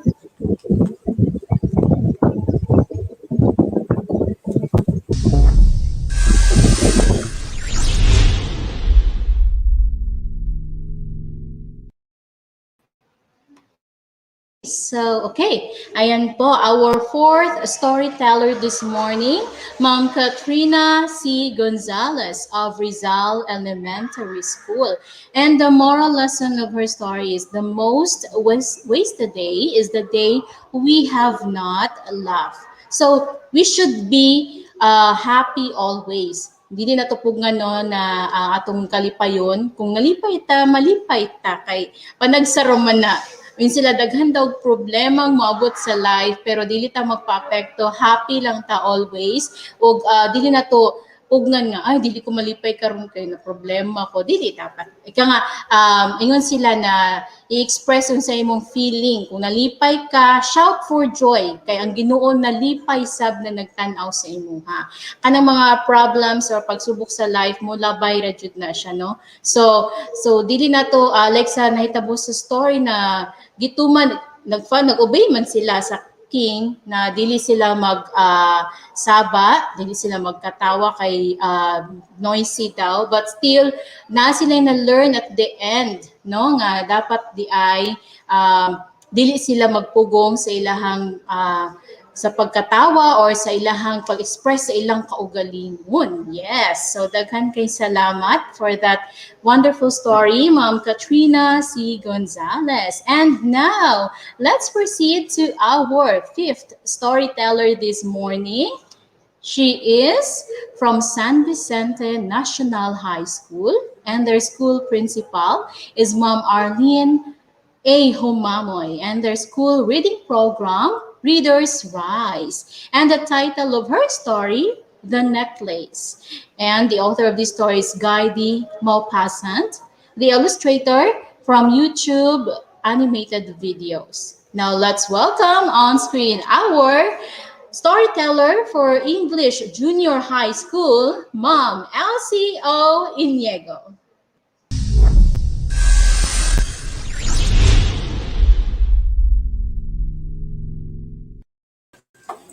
Thank you, Ma'am Davy. And hello, everyone. Good morning, especially to our Panabo Cable TV viewers, Facebook Live viewers, and New Visayas On Air FM listeners. How are you doing today? Do you feel the heat of the summer sun? Well, sit back and relax as our unlimited stories for reading delights continues. I would like to say hello as well, especially to our junior high school students out there and to the kids. How are you? Are you ready? Okay, so before we'll start with our story this morning, prepare yourselves because this story is quite long, yet I'll assure you that this story is timeless, okay, classic, and all time favorite. Okay, so before we'll start reading the story, read with me all together this quote, which serves our springboard for our story this morning. All together, the grass is always greener on the other side, but that grass comes with a price. Again, the grass is always greener on the other side, but that grass comes with a price. Okay, so let's get to know what's the meaning of that quote later on. So, are you ready? Let's start. Our story this morning is entitled The Necklace. So this is a French story and this is written by Guy de Maupassant. Okay, so shall we start? Once upon a time, in the beautiful country of France, there lived a gorgeous woman by the name of Mathilda. She was one of those pretty and charming girls born as though fate had blundered over her into a family of artisans.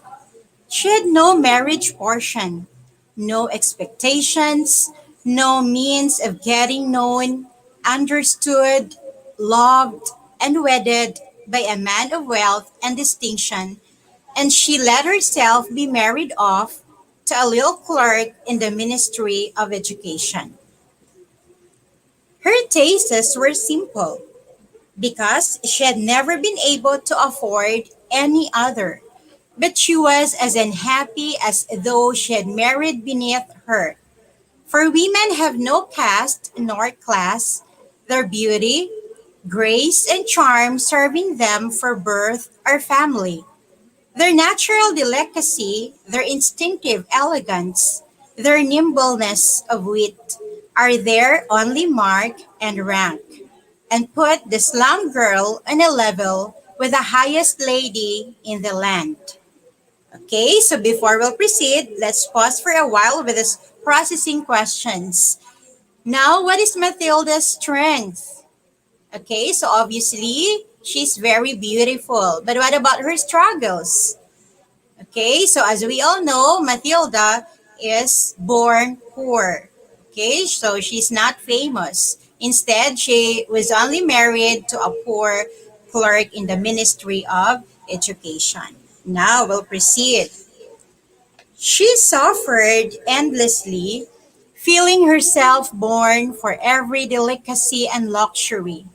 She suffered from the poorness of her house, from its mean walls, worn chairs, and ugly curtains. All these things of which other women of her class would not even have been aware, tormented and insulted her. The sight of the little Breton girl who came to do the work in her little house aroused her heartbroken regrets and hopeless dreams in her mind. She imagined silent antechambers, heavy with oriental tapestries, lit by torches in lofty bronze sockets, with two tall footmen in knee breeches sleeping in large armchairs, overcome by the heavy warmth of the stove. She imagined vast saloons hung with antique silks, exquisite pieces of furniture supporting parties of intimate friends, priceless ornaments, and small charming perfume rooms created just for little parties of intimate friends, men who were famous and sought after, whose homage roused every other woman's envious longings. When she sat down for dinner at the round table covered with a 3 days old cloth opposite to her husband, who took the cover off the soup tureen, exclaiming delightedly, "Aha, Scotch broth? What could be better?" She imagined delicate meals, gleaming silver, tapestries peopling the walls with folk of a past age, and strange birds in fairy forests. She imagined delicate food served in marvelous dishes, murmured gallantries, listened to with an inscrutable smile as one trifled with the rosy flesh of trout or wings of asparagus chicken. She had no clothes, no jewels, nothing. And these were the only things she loved. She felt that she was made for them. She had longed so eagerly to charm, to be desired, to be wildly attractive and sought after. She had a rich friend, an old school friend whom she refused to visit because she suffered so keenly when she returned home. She would keep whole days with grief, regrets, despair, and misery. Now, let's pause. How would you describe Matilda as a woman? Okay, so how would you describe her? As we have read, she is indeed ambitious. What are her wishes? Of course, she wishes to become rich, famous, sought after, to have a lot of clothes, jewelries, things like that. Okay, shall we proceed? One evening, her husband came home with an exultant air, holding a large envelope in his hand. "Here's something for you," he said. Swiftly, she tore the paper and drew out a printed card on which were these words: "The Minister of Education and Madame Rapanier request the pleasure of the company of Monsieur and Madame Loisel at the Ministry on the evening of Monday, January the 18th. Instead of being delighted, as her husband hoped, she flung the invitation petulantly across the table, murmuring, "What do you want me to do with this?" "Why, darling, I thought you'd be pleased. You never go out, and this is a great occasion. I had tremendous trouble to get it. Everyone wants one. It's very select, and very few go to the clerks. You'll see all the really big people there." Now, why Mathilde is so upset and hesitant to attend to the ball? This might be her time, right? To shine? But why she did not like the invitation to the ball? Okay, so let's find out why. Shall we proceed now? Okay, she looked at him out of furious eyes and said impatiently, "And what do you suppose I am to wear at such an affair?" He had not thought about it. He stammered, "Why, the dress you go to the theater in. It looks very nice. To me." He stopped, stupefied and utterly at a loss when he saw that his wife was beginning to cry. Two large tears ran slowly down from the corners of her eyes towards the corners of her mouth. "What's the matter with you? What's the matter with you?" he faltered. But with a violent effort, she overcame her grief and replied in a calm voice, wiping her wet cheeks, Nothing. Only I haven't dressed so I can't go to this party. Give your invitation to some friend of yours whose wife will be turned out better than I shall. He was heartbroken.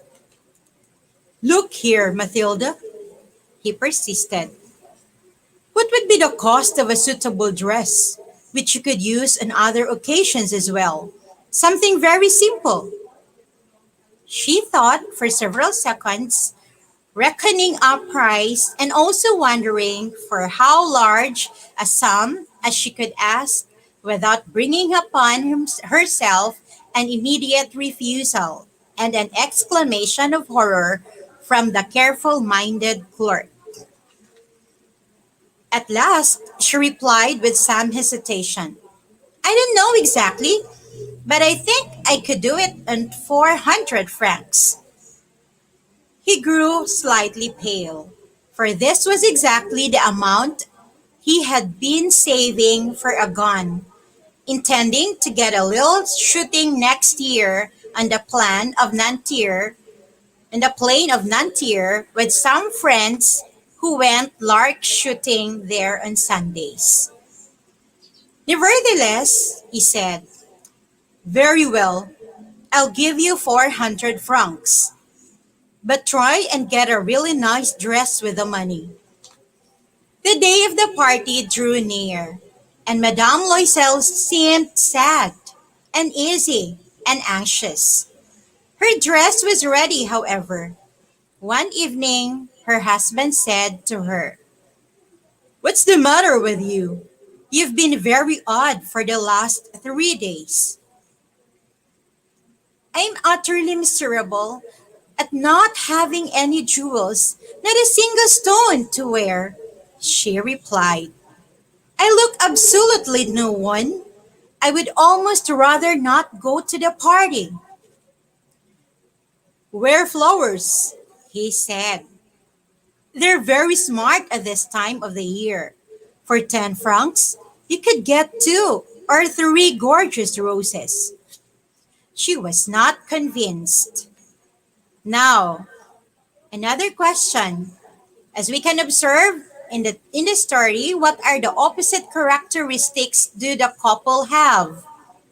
Okay, what's the characteristic of Matilda? Obviously, she's very ambitious. And her husband is a simple clerk, practical. Okay, so let's continue. No, there's nothing so humiliating as looking poor in the middle of a lot of rich women. How stupid you are, exclaimed her husband. Go and see Madame Forestier and ask her to lend you some jewels. You know her quite well enough for that. She uttered a cry of delight. That's true, I never thought of it. Next day, she went to see her friend and told her her trouble. Madame Forestier went to her dressing table, took up a large box, brought it to Madame Loisel, opened it, and said, choose, my dear. First, she saw some bracelets, then a pearl necklace, then a Venetian cross in gold and gems of exquisite workmanship. She tried the effect of the jewels before the mirror, hesitating, unable to make up her mind to leave them, to give them up. She kept on saying, haven't you anything else? Yes, look for yourself. I don't know what you would like best. Suddenly, she discovered in a black satin case a superb diamond necklace. Her heart began to beat covetously. Her hands trembled as she lifted it. She fastened it around her neck, upon her high dress, and remained in ecstasy at sight of herself. Then, with hesitation, she asked in anguish, can you lend me this, just this one alone? Yes, of course. She flung herself on her friend's breast embraced her frenziedly, and went away with her treasure. The day of the party arrived. Madame Loisel was a success. She was the prettiest woman present, elegant, graceful, smiling, and quite above herself with happiness. All the men stared at her, inquired her name, and asked to be introduced to her. All the undersecretaries of state were eager to waltz with her. The minister noticed her. She danced madly, ecstatically, drunk with pleasure, with no thought for anything, in the triumph of her beauty, in the pride of her success, in a cloud of happiness made up of his universal homage and admiration, of the desire she had aroused, of the completeness of a victory so dear to her feminine heart. She left about 4 o'clock in the morning. Since midnight, her husband had been dozing in a deserted little room in company with 3 other men whose wives were having a good time. He threw over her shoulders the garments he had brought for them to go home in, modest everyday clothes whose poverty clashed with the beauty of the bold dress. She was conscious of this and was anxious to hurry away so that she could not be noticed by other women putting on their costly furs. Now, aside from being ambitious, what have you noticed? What another negative characteristic does Mathilde possess when she refused to cover herself with an ordinary garment? Mhm. So obviously, aside from being ambitious, she is also pretentious. She doesn't like to get noticed by other rich women covered with that ordinary garment given to her by her husband, who is very concerned that she will get cold, right? Okay, now we'll proceed. Loisa restrained her. Wait a little. You'll catch cold in the open. I'm going to fetch a cab. But she did not listen to him and rapidly descended the staircase. When they were out in the streets, they could not find a cab. They began to look for one, shouting at the drivers whom they saw passing in the distance. When they reached home, she took off the garments in which she had wrapped her shoulders so as to see herself in all her glory before the mirror. But suddenly, she uttered a cry. The necklace was no longer round her neck. What's the matter? Asked the husband, already half undressed. She turned towards him in utmost distress. I I've no longer got Madame Forestier's necklace. He started with astonishment. What? Impossible! They searched in the folds of her dress, in the folds of the coat, in the pockets, everywhere. They could not find it. Her husband went to the police station, to the newspapers to offer a reward, to the cab companies, everywhere that a ray of hope impelled them. Her husband said, You must write to your friend and tell her that you've broken the clasp of her necklace and are getting it mended. That will give us time to look about us. We must see about replacing the diamonds. Then they went from jeweler to jeweler, searching for another necklace like the first, which was worth 36,000 francs. Loisel possessed 18,000 francs left to him by his father. He intended to borrow the rest.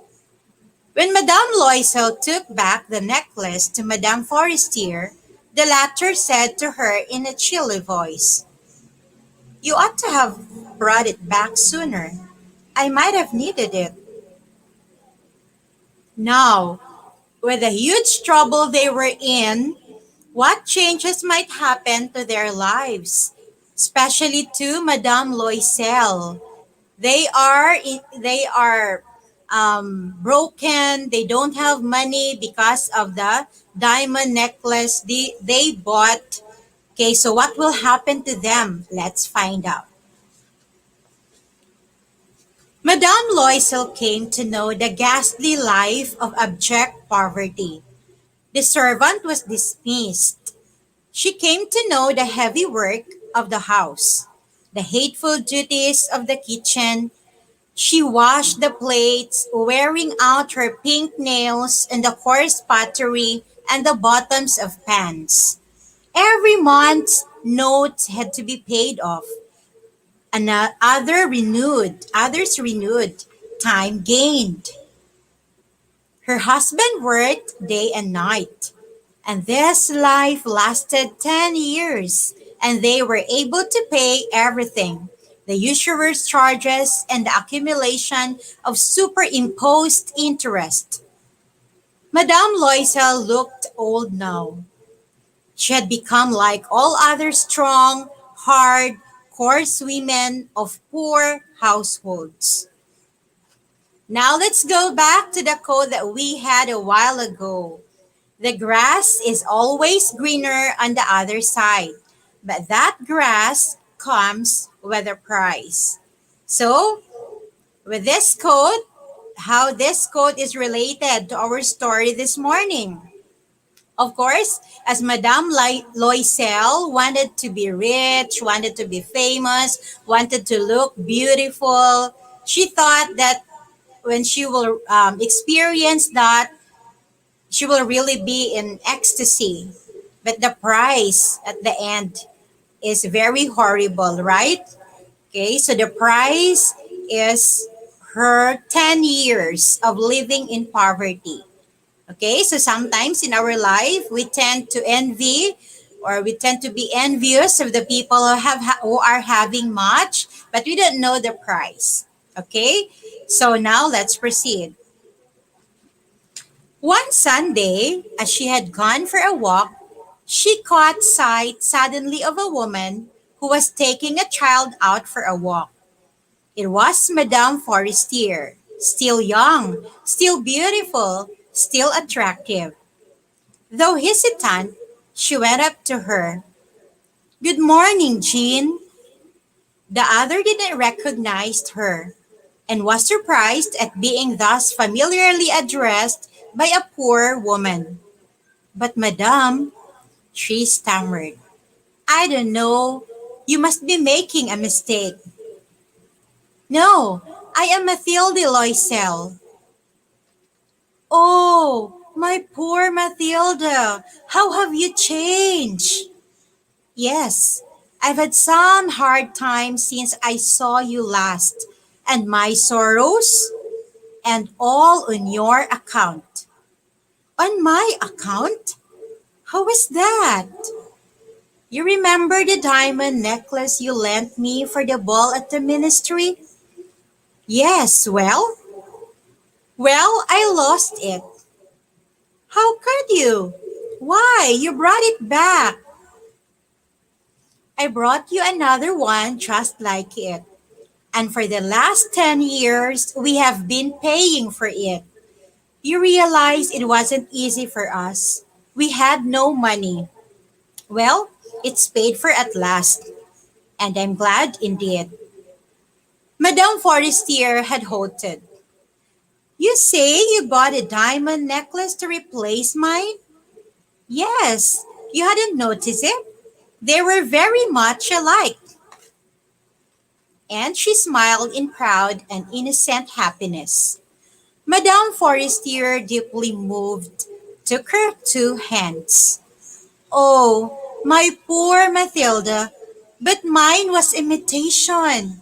It was worth at the very most 500 francs. Okay, So that ends our story entitled The Necklace by Guy de Maupassant. Okay, so did you enjoy?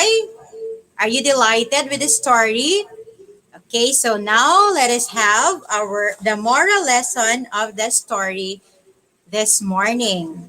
Okay, so what have you learned from the story? Okay, as I have said, this is an all-time favorite because the lesson is very much applicable in all walks of life at all times. So I hope you will agree with me that the lessons that we can get from the story, first, beauty is only skin deep. What does that mean? Well, of course, it's very advantage to be beautiful.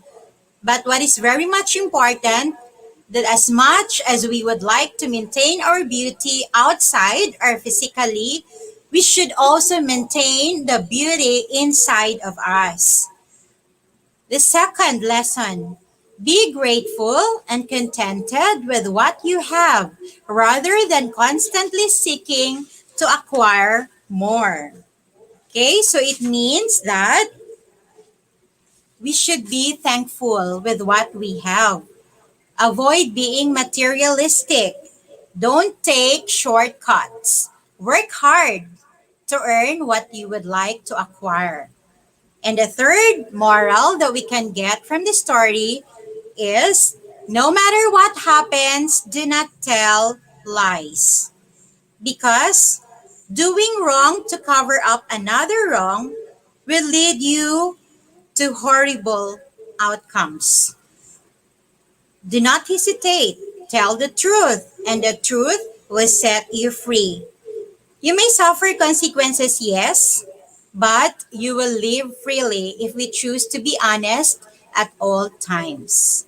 I hope you will agree with me with the morals of the story this morning that I have presented to you. Okay, now shall we proceed to our short quiz, the 5-item quiz. Okay, are you ready, students? Get your paper with you, or you can choose to answer it on your mind alone. Okay, number one, why is Matilda Loisel unhappy in her marriage? A, she wishes she was prettier. B, her husband doesn't love her. C, she wishes she was rich and had more possessions. D, she didn't have a degree and she couldn't get a job. Again, why is Matilda Loisel unhappy in her marriage? A, she wishes she was prettier. B, her husband doesn't love her. C, she wishes she was rich and had more possessions. And letter D, she didn't have a degree and she couldn't get a job. What's your answer? Okay, may I see?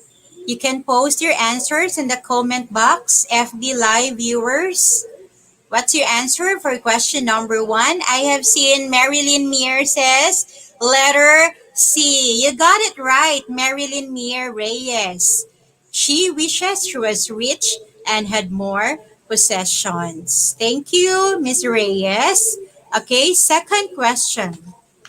Which one of these did not happen in the couple's quest to solve their problem? A. Loisel worked day and night. B. Loisel stole money from his boss. C. Loisel used his father's inheritance. D. Loisel borrowed money from every possible source. Again, which one of these did not happen in the couple's quest to solve their problem? A. Loisel worked day and night. B. Loisel stole money from his boss. Letter C. Loisel used his father's inheritance. D. Loisel borrowed money from every possible source. Viewers, what's your answer for question number two? Which among the four did not happen in the story? Okay, may I see some answer? Dara Louis said it's letter C. Loisel used his father's inheritance. Some more answer? Jinx San said it's letter B. Loisel stole money from his boss. Yeah, you're correct. That Loisel did not stole money from his boss. Instead, he worked day and night, and he used his father's inheritance, the 18,000 francs, and then they borrowed money from every possible source without minding the interest, large amount of interest. Okay, shall we proceed now to question number 3? Which statement best summarizes the main idea of the story? A. Love for jewelries can ruin lives.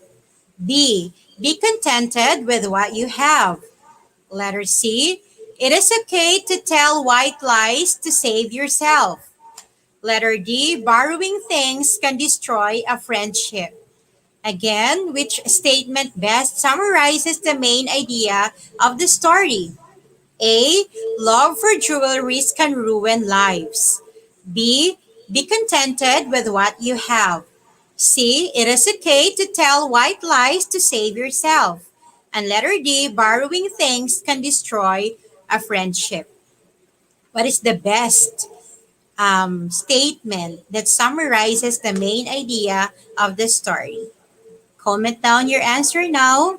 What's the best statement here that wraps up the main idea of the story? Is it letter A, B, C, or D? I have seen Neil Jacob Beds Azarov said it's letter B. You got it right, Neil Jacob. Okay, so the summary of the main idea of the story is be contented with what you have. Okay, so let's proceed to the fourth question. What is the theme of the necklace? A. Everybody isn't your friend. B. No matter what happens, be honest. Letter C. Work hard, and good things will happen. Letter D. Husbands should be a good provider to their wives. Again, what is the theme of the necklace? A. Everybody isn't your friend. B. No matter what happens, be honest. C. Work hard and good things will happen. And letter D. Husbands should be a good provider to their wives. What is the theme of our story? Jinx San said letter B. Okay, you got it right, Jinx. The answer is letter B. No matter what happens, be honest. Do not take shortcuts. Do not find ways to cover up your mistakes. Okay, that's correct. Now let's proceed to the last question. What could have happened if Matilda was contented with her life? Sorry, I forgot a question mark. What could have happened if Matilda was contented with her life?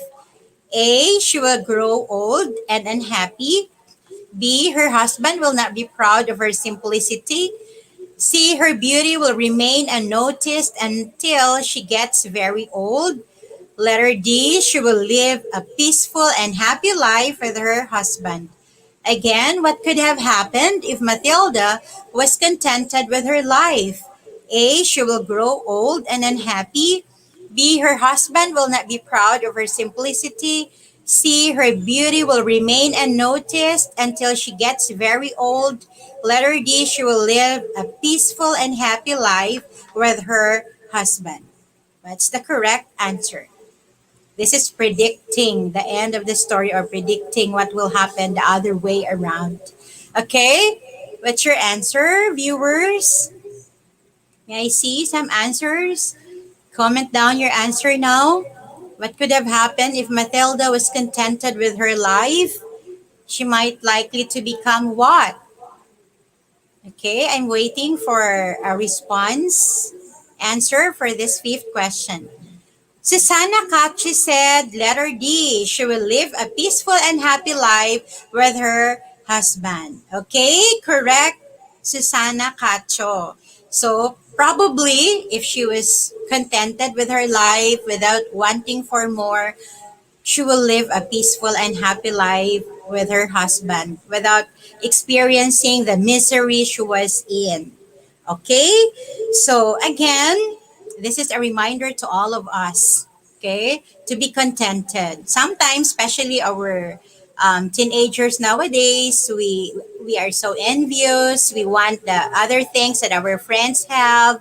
We want a luxurious life, things like that. It is not bad to dream, of course. Just work hard, and then God will do the rest. Do not go beyond what you can do.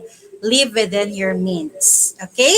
So before I will end this morning, I would like to thank you for tuning in to all our viewers and listeners. Thank you for being with us, for listening to our and watching to our unlimited stories for reading delights. I would like also to extend my gratitude for the support to our SDS, Sir Renante A. Solitario, to our ASDS, Madam Feby Gay Rifamonte, and to all other other supporters, especially to our education program supervisors. In English, Madam Maria Perpetua Angelita Heste Suelto, and in Filipino, Sir Peter Mijares. And of course, to our technical working group, thank you so much. And to our new Visayas on air, of course, for having us this morning, Sir Julius I. Suelto, the school principal of New Visayas Central Elementary School. And I would like also to express my gratitude to my San Vicente National High School family, Ma'am Arlen Humamoy. Thank you so much for your support. And of course, to my co-teachers, to our reading coordinator, Madam Analisa Escuadro, and to our English coordinator, Ma'am Ruby Montajes. And I'm promoting our reading program, Readers Rise. And to everyone, thank you very much. And to God be all the glory. Keep safe always and have a nice day ahead. Thank you and God bless.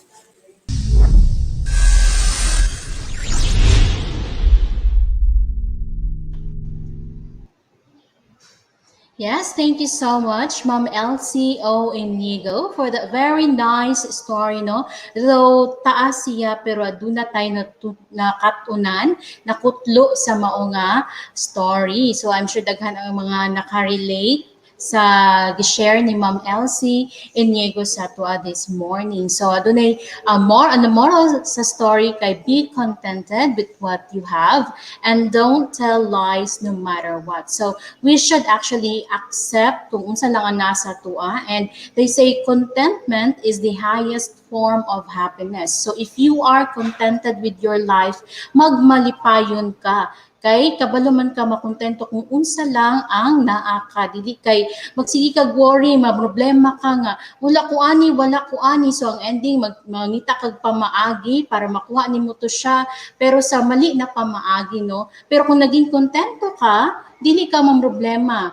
Ang mahitabo kay maging happy ka, kay kanang kabalo ka nga maon lang jud ni ang nahatag sa Ginoo sa ako, or mao ra jud pud ni ang akong makaya. Pero kung saan man na nato no nga makabot nato atong mga pangandoy sa kinabuhi, kitang tanan naman jud tay mga goals sa life, mga dreams. So atong buhaton para makabot nato na maningkamot ta, kay ang Ginoo na alang man na siya diha always sa atoa nga motabang. So pag maningkamot ka, porsigido ka sa mga ginabuhat nimo, di ba? Para sa imuhang makabot mo mga pangandoy sa kinabuhi. So kana aside sa makontento ka, at the same time makuha pud nimo imong gusto.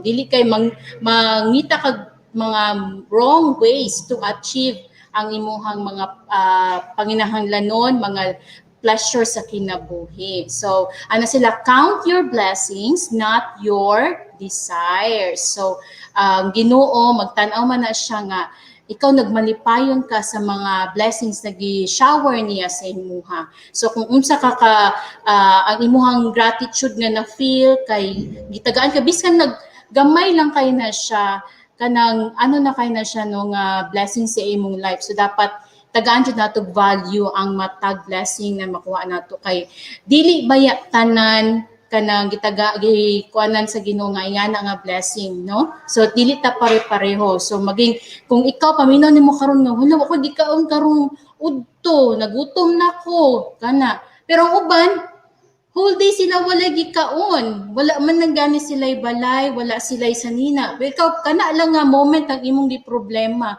So, dapat maging thankful lang gihapon ka. So, para masolve na, mangita tag tubag or pamaagi na kana nga problemahan, no? So, ana lang jud. And also, contentment does not mean not being goal-oriented. So, push lang gihapon, no? So, laban lang gihapon ta.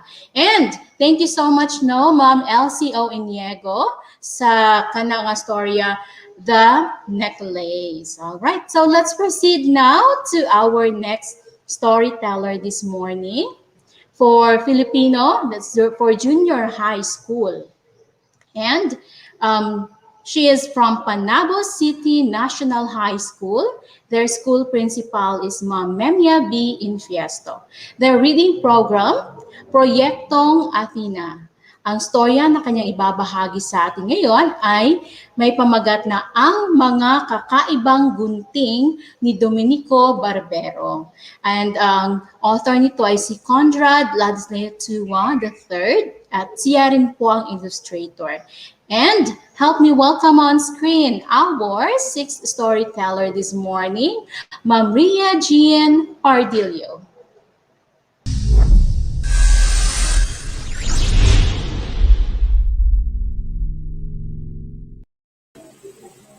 Magandang buhay sa lahat na mag-aaral, guro, magulang, at sa lahat ng tagapakinig. Ito si Binibining Ria Jean Pardillo. Ngayong araw ay magkukwento ako sa inyo ng isang kamangha-manghang kwento. Ito ay tungkol sa barbero. Alam niyo ba kung ano ang barbero? Tama ang naiisip ninyo. Ang barbero ay miyembro ng ating komunidad na nagbibigay ng kanyang serbisyo sa pamamagitan ng paggugupit ng buhok. O, ang ilan yata sa inyo ay mahaba na ang kanilang mga buhok. Dapat siguro ay magpapagupit na kayo. Para naman kayo ay gumwapo at gumanda. Pero bago yan, tunghayan muna natin ang isang kamangha-manghang kwentong pinamagatang Ang Kakaibang Gunting ni Domenico Barbero. Ito ay kinuwento at sinulat ni Conrad Ladsley-Tua III. Si Domenico Barbero ang pinakasikat na barbero sa aming bayan. Hindi dahil di umano palaging maayos ang kanyang buhok, kundi dahil sa kanyang mahiwagang gunting na ginagamit niya sa paggugupit. Dinadayo ang aming bayan dahil sa kanya. Tuwing araw ng Sabado at Linggo ay mahaba ang pila sa kanyang barberya. May bata, matanda, babae, lalaki, at maging ang mga kalbong nais magpahaba ng kanilang mga buhok ay pumitila rito. Nakagugulat dahil parang may dalang hiwaga ang mga gunting ni Domenico Barbero. Sabi ng ilan ay mayroong ligaw na kaluluwang sumasanib sa mga gunting na iyon. Ang ilan naman ay pinagkakalat na kampo ng demonyo si Domenico Barbero. Mayroon ding mga bali-balita na hindi mga ligaw na kaluluwa, kundi mga duwending itim ang tumutulong kay Domenico. Hindi ko alam kung totoo ba ang usap-usapang narinig ko, kaya minabuti kong magtanong-tanong. Minsan nga raw ay nakita ng mga kalaro kong sina Empoy, Lenlen, at Dado na kinakausap ni Domenico Barbero ang kanyang gunting. Nakita ko pa ngang hinahalik-halikan niya ang kanyang mga gunting. Sabi ni Empoy, halatang nanginginig pa siya sa takot. Ang iba nga sa mga iyon ay lumulutang pa sa ere. Ang kwento naman ni Dado. Sigurado akong habulin tayo ng mga iyon kapag nakita tayo. Dagdag pa niya. Nakita nyo ba ang mga ahas sa kanyang ulo? Aba, kitang-kita ng dalawa kong mata. Pagyayabang nasabi ni Lenlen. Nakinig lamang ako sa kanila dahil wala naman akong nakitang kakaiba. Ngunit takot na takot ako. Nakatatakot pala si Domenico Barbero. Kaya simula nang malaman kong ganoon pala siya, ay ayaw ko nang magpagupit sa kanya.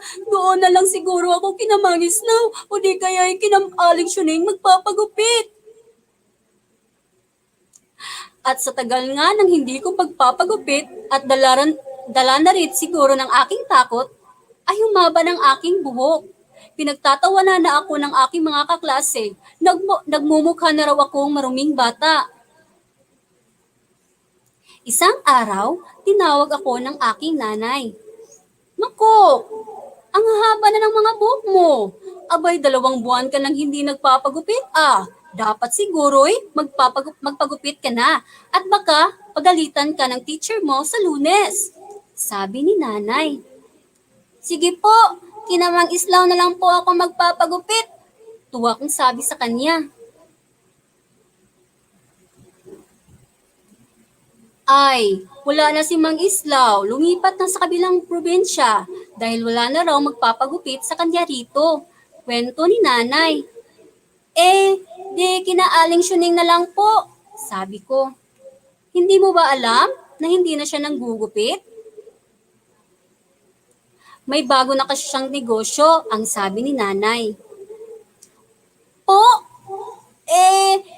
hindi na ako magpapagupit niya, nanay. Tugon ko.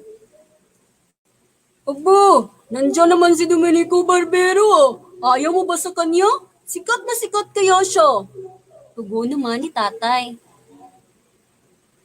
Hindi ako nakapagsalita. Hindi ko gustong malaman ni nanay at tatay ang tunay na pagkatao ni Domenico Barbero kasi baka saktan niya ang aking pamilya. Aba, makapangyarihan kaya siya. Natatandaan ko pa ang mga kinuwento sa akin ng aking mga kaibigan. Gusto po, sabi kong nag-aalangan. Wala akong nagawa, kahit takot na takot ako, ay pumasok ako sa barberia ni Domenico. Gusto kong tumakbo palabas ng barberiyang iyon, pero hindi ko magawa. Naroon sina nanay at tatay sa labas. Magkapagalitan nila ako. Kaya kahit nanginginig ang aking mga tuhod, maging ang buo kong katawan, ay binuksan ko ang pintuan at nakayuko, pumasok. Maupo ka, sabi ng isang malimig na tinig. Doon ko nakita sa likod ng mahabang kurtina ang anino ni Domenico. Makapanindig balibo ang aking napagmamasdan. Ang mga buhok niya ay tila may sariling buhay. Gumagalaw ang mga ito at tila hugis ahas. Naku, ito na siguro ang sabi ni Lenlen na mga ahas sa ulo ni Domenico. Ano ang iyong pangalan? Tanong na nakakatakot na barbero. Ako si Makok. Tugon ko habang nanginginig sa kinatatayuan ko. At bakit tila yata takot na takot ka, Makok? Nakatatakot ba ako? Ang tanong niya. Ayaw ko sana siyang tingnan sa takot nang makita ko ang mga ahas sa kaniyang ulo. Pero pinilit ko pa rin ang aking sarili upang tingnan na lamang siya nang mapatutuhanan ko ang mga kwento ng aking mga kaibigan. Nagulat ako sa aking nakita. Gusto kong matuwa o maiyak dahil hindi naman pala nakakatakot si Domenico Barbero dahil mayayabong na buhok lamang pala ang nasa ulo niya. Taliwas ito sa sinabi ni Lenlen ng mga ahas ang mga ito. At kamangha-mangha pa ay nakukulayan ang mga ito ng sari-saring kulay. Nakatutuwang tingnan. May pula, dilaw, ube, bughaw, berde, kahel. Nakamamangha, hindi ba? Napansin yata ni Domenico ang aking pagkagalak. Kaya pinaandar niya ang radyo at doon ay may tumugtog na isang nakakaindak na musika. Para pa nga siyang eksperto sa pagsayaw habang hawak niya sa kaliwa ang suklay at gunting naman ay sa kanan. Ako naman naiindak din. Parang gusto ko siyang sabayan sa pagsasayaw. Maya-maya pa'y hinihila niya ang lubid at nasa dulo nito'y nakakabit ang iba't ibang uri ng mga gunting. Kakaiba ang mga ito dahil sa hugis, laki, forma at kulay. May maliit, malaki, mahaba, manipis at makapal. Ito na siguro ang sabi ni Dado ng mga sinasapian ng mga masasamang espiritu at nakalutang pa sa ere. Yun pala ay nakakabit lamang sa lubid. Nakakatawa talaga si Dado kung ano ang iniisip. Masayang ginupitan ni Domenico Barbero ang mahahaba kong mga buhok. Dinig na dinig ko ang saltik ng mga gunting na tila'y sumasabay pa sa saliw ng pinatugtog niyang musika. At ako naman ay sabik na sabik nang makita ang bago kong gupit. Tiyak, madadagdagan na naman ang aking kagupuhan. Mapapansin na rin ako sa wakas ng aking crush at hindi na rin pagtatawanan ng aking kaklase at kalaro.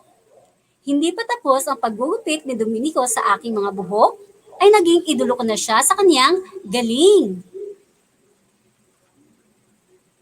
Habang abala si Domenico sa kanyang paggugupit, ay napaisip muli ako.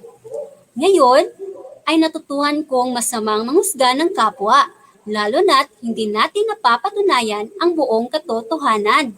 Ang bawat isa sa atin ay may kanya-kanyang pagkakaiba at dapat nating irespeto ang mga ito. Kailangan ding huwag tayong basta-bastang makinig sa mga sabi-sabi ng iba, lalo na kung naririnig lamang natin mula sa kanilang dila at hindi nakikita ng dalawa nating mga mata. Tuwang-tuwa ako sa aking bagong gupit at bago ako lumabas ng barberyang iyon, niyakap at pinasalamatan ko ang bago kong kaibigan na si Domenico Barbero. Ngayon ay may pagmamalaki na naman akong kwento, lalo na sa mga kaibigan ko ngayon. Ay may kwentong buo, tunay at pawang totoo. Doon lamang nagtatapos ang aking kwento. So narito ang ating gintong aral. Okay, huwag manghusga sa kapwa at huwag tayong maniniwala sa mga sabi-sabi ng iba. 'Di ba? Sabi ng kanyang mga kaibigan, dapat magsasabi tayo ng mga katotohanan lamang dahil ang manghusga ng iba ay yun ay mali. Lalo na kung naririnig lamang natin mula sa kanilang dila at hindi makikita ng dalawa nating mga mata. So ngayon, may inahanda akong 5 katanungan. Ang unang katanungan, sino ang pangunahing tauhan sa kwento? A. Si Domenico Barbero. B. Dado. C. Makok. A. Sino kaya ang pangunahing tauhan sa kwento? Titingnan natin dito sa ating screen or sa comment section.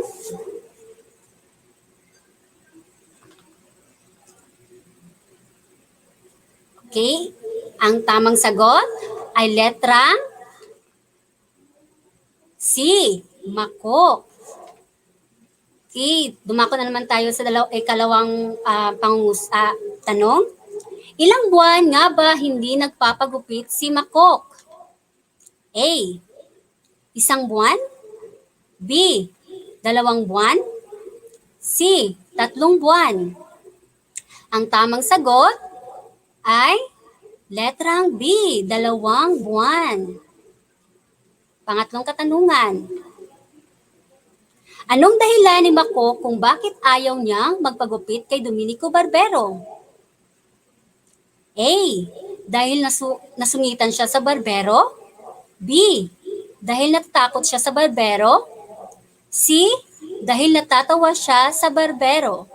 Ano kaya ang tamang sagot? Dahil ang tamang sagot ay B. Dahil natatakot siya sa barbero.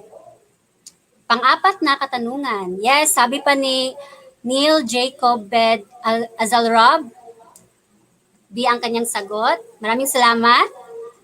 Pang-apat na katanungan.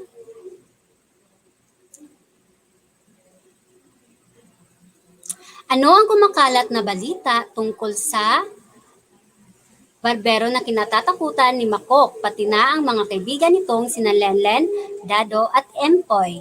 A. Ang barbero daw ay kampo ng kadiliman. B. Ang barbero daw ay mahiwaga. C. Ang barbero daw ay masiyahin. Ano kaya ang tamang sagot? Kaya ang tamang sagot ay A. Ang barbero daw ay kampo ng kadiliman. Okay, maraming salamat. Panglima at ang panghuling katanungan, dapat niyo bang tularan ang mga kaibigan ni Makok? At bakit? A. Hindi. B. Oo.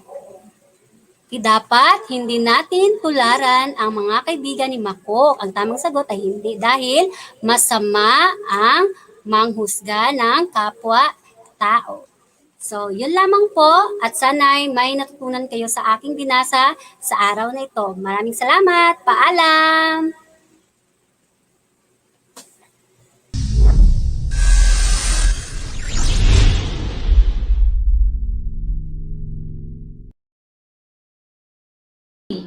Alright, thank you so much, Ma'am Rhea Jean Pardillo, sa ibinahagi niyong kwento ngayong araw na may pamagat ang mga kakaibang gunting ni Domenico Barbero.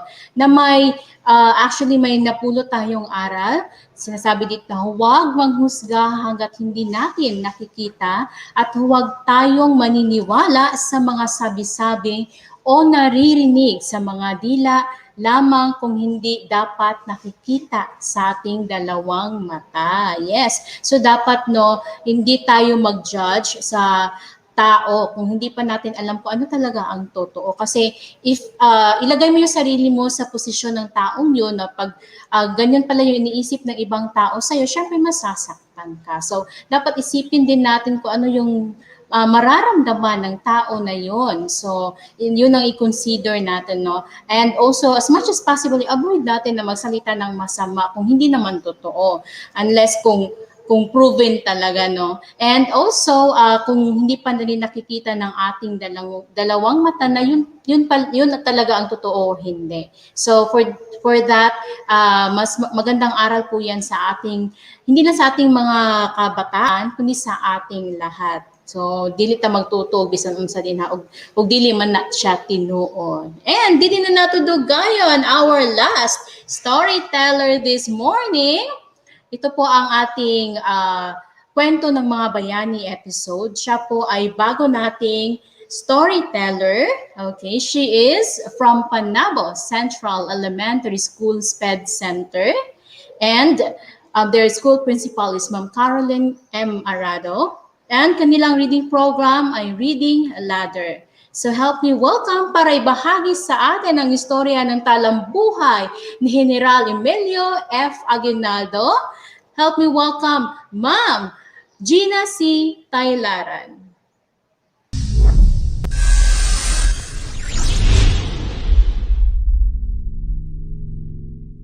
Ang magandang ngiti sa tanghali sa ating lahat. Ako po ay nagbabalik sa pangalawang pagkakataon upang ibahagi sa inyo ang kakaibang kwento ng buhay, ang kwento ng bayani. Ang talambuhay ni General Emilio F. Aguinaldo. Bago po sa lahat, alamin muna natin ang mga salita na maaari nating matatagpuan sa pagbahagi ko sa kwentong ito. Mayroon tayong 7. Makapangyarihan. Ibig sabihin, lakas ng piling larangan sa komunidad. Progresibo. Ibig sabihin, maunlad. Manlulupig. Mapang-api. Mapang-abuso. Mora law.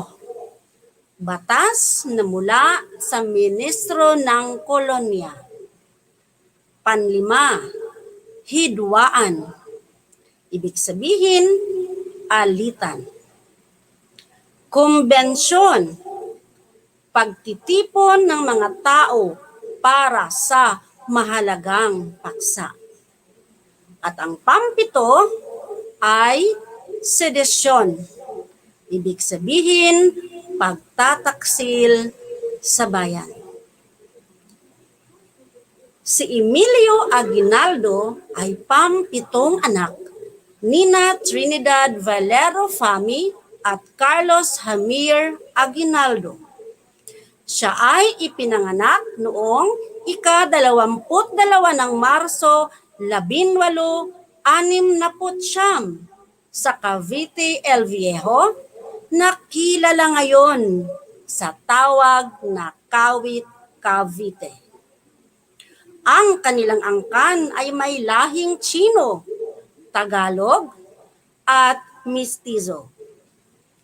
Ang kanyang ama na si Don Carlos ay isang gobernadorcilyo at sila'y maituturing na makapangyarihan at may angking yaman.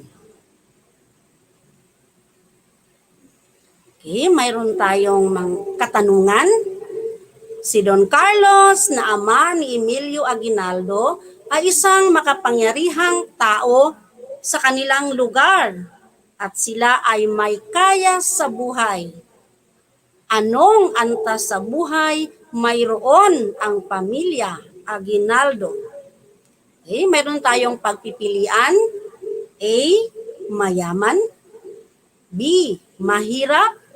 C. Masayahin. D. Mapagmahal. Okay, tingnan ko kung mayroon ba tayong may sumagot ba sa ating mga viewers.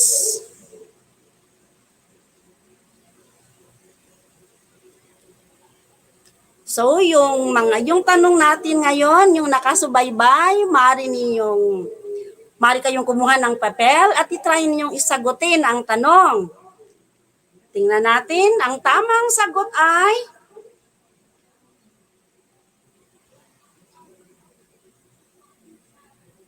okay, letter A, mayaman.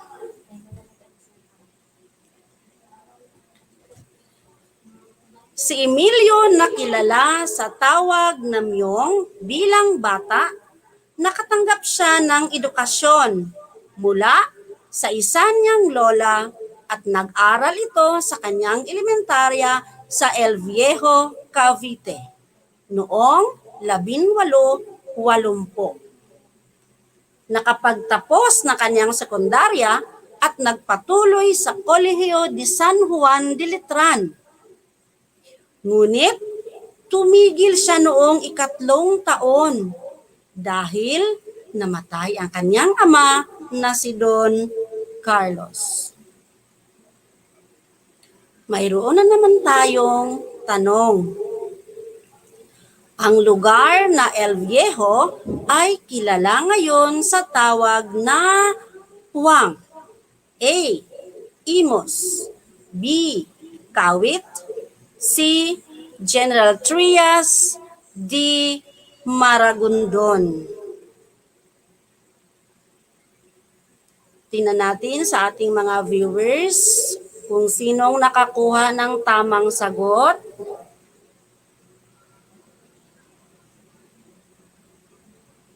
Okay, ang lugar na El Viejo ay kilala ngayon sa tawag na Puwang. A. Imos. B. Kawit. C. General Trias. And D. Maragondon. Okay.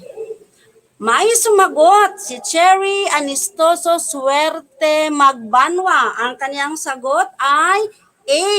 Imos. Tingnan natin kung tama ang kanyang sagot. Ang tamang sagot ay titik B. Kawit. Kaya magsubaybay kayo ngayon sa akin para makuha ninyo ang tamang sagot. Okay, may pangalawang tanong. Saan ipinanganak si Emilio Aguinaldo? A. El Viejo, Cavite. B. El Franco, Cavite. C. El Viejo, Cavite. D. El Muestra, Cavite. Sino kaya ang makasagot? Mula sa ating mga viewers, sana may gusto pang sumagot. Okay, tingnan natin ang tamang sagot. Okay, titik C. El Viejo, Cavite. Palakpakan naman dyan ang iyong mga sarili kung kayo nakakuha ng tamang sagot. Walang nagawa si Myong, kundi tulungan ang kanyang nabiyudang ina na patakbuhin ang kanilang bukid. Sa edad na 17, siya ay naging kabeza di barangay sa Binakayan, ang pinaka-progresibong baryo sa Cavite, El Viejo, upang maiwasan ang pagiging sapilitang kawal. Hinawakan niya ang posisyong ito sa loob ng 8 taon. Noong taong 1873, ipinasa ang tinatawag na Mora Law na ibinago ang sistema ng lokal na gobyerno. Binago dito ang tawag na Gobernador Silio sa Kapitan Municipal. At noong 1879, si Aguinaldo ang pinakaunang taga Cavite El Viejo na naging Kapitan Municipal. Sa kaniyang katayuan sa Cavite, sumapi siya sa isang lihim na kilusan na pinamumunuan ni Andres Bonifacio, ang KKK. Isang samahan na handang lumaban sa mga manlulupig. May pagtanggol lamang ang kalayaan mula sa mga Kastila sa pamamagitan ng dahas. Gumamit siya ng pangalang Magdalo na hinango sa patron ng Cavite na Maria Magdalena. Ang kanyang pangkat sa katipunan ay pinamunuan ng kanyang pinsan na si Baldomero Aguinaldo na gumamit din ng pangalang Magdalo. Mayroon tayong katanungan. Anong posisyon ni Emilio Aguinaldo sa El Viejo nang ipinatupad ang Mora Law? A. Gobernador Silio. B. Cabeza de Barangay. C. Kapitan Municipal. D. Kapitan General. May sumagot ba sa ating mga viewers? O sa isip na lang ninyo sasagutin? Ano kaya ang sagot? Ano kaya?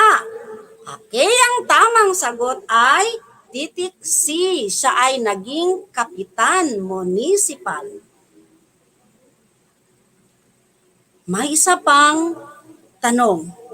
Nang sumapi si Aguinaldo sa isang lihim na samahan na KKK, anong pangalan ang kaniyang ginamit? A. Myong.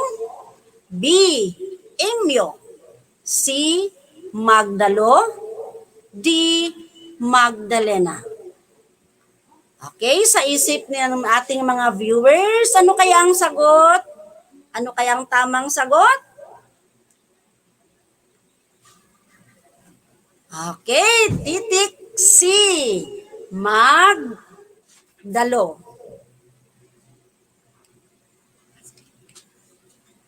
Noong ika-unang araw ng Enero 1876, pinakasalan niya si Hilaria del Rosario at nagkaroon sila ng 5 anak na sina Carmen, Emilio Jr., Maria, Cristina, at Miguel Aguinaldo. Namatay si Hilaria sa edad na 44 sa sakit na ketong noong ika-6 ng Marso 1921. Ngunit nalungkot siguro si Aguinaldo Kaya noong 14 ng Hulyo, 1930, 9 nang lumipas, nagpakasal ulit si Aguinaldo kay Maria Agoncillo sa simbahan ng Barasuin. At namatay din ito noong ika-29 ng Mayo, 1963. May tanong ulit tayo. Sino ang unang naging asawa ni Emilio Aguinaldo? A. Hilaria del Rosario. B. Hilaria Agoncillo. C. Maria Magdalena. D. Maria Agoncillo. Ang tamang sagot ay titik A. Hilaria del Rosario. Sa pagkakataong ito, nagsimula ang revolusyon na naganap sa San Juan del Monte, lungsod ng San Juan, Metro Manila sa kasalukuyan. Ngunit sa simula, hindi umanib ang pangkat ni Aguinaldo dahil sa kakulangan ng armas na isa sa mga dahilan ng pagkatalo ni Bonifacio sa pinaglabanan. Habang napilitan si Bonifacio nagbumamit ng mga gerilya para sa pakipaglaban. Sa kagustuhang makatulong upang maitaboy ang mga Espanyol, nagsimulang nakipaglaban si Aguinaldo. Nanalo ito sa iba't ibang laban na nakatulong na nakapagtaboy laban sa mga Espanyol ng panandalian. May tanong ulit tayo. Bakit hindi sumapi sa labanan si Aguinaldo noong nagsimula na ang revolusyon? A. Ayaw niyang matalo. B. Naghanda sa isang laban. C. Ayaw ng kanyang asawa at mga anak. D. Walang sapat na mga armas sa pakikipaglaban. Tingnan natin ang tamang sagot. Okay, ang tamang sagot ay titik D. Walang sapat na mga armas sa pakikipaglaban. Sa pagkakataong ito, sunod-sunod na tagumpay ang naging laban ni Aguinaldo laban sa mga Kastila. Lalo na ang labanan sa tulay ng Zapote sa Cavite na pinamunuan ni Gobernador General Camilo Polavieja. Ang lalawigan ng Cavite ay naging mahalagang lokasyon ng revolusyon at dito rin ang kuta ng pangkat Magdalo na nagkaroon sila ng maraming panalo laban sa mga Espanyol.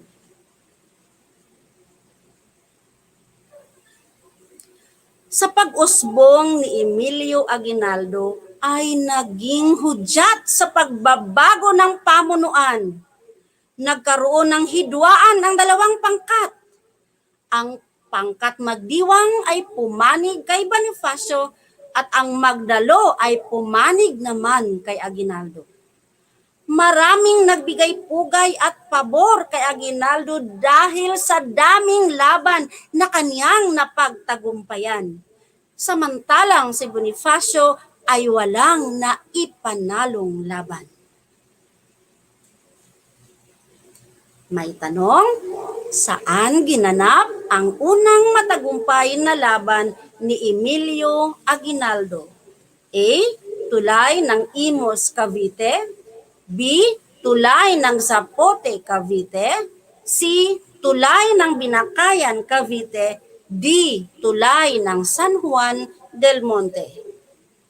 Ang tamang sagot ay tulay ng Zapote, Cavite, titik B.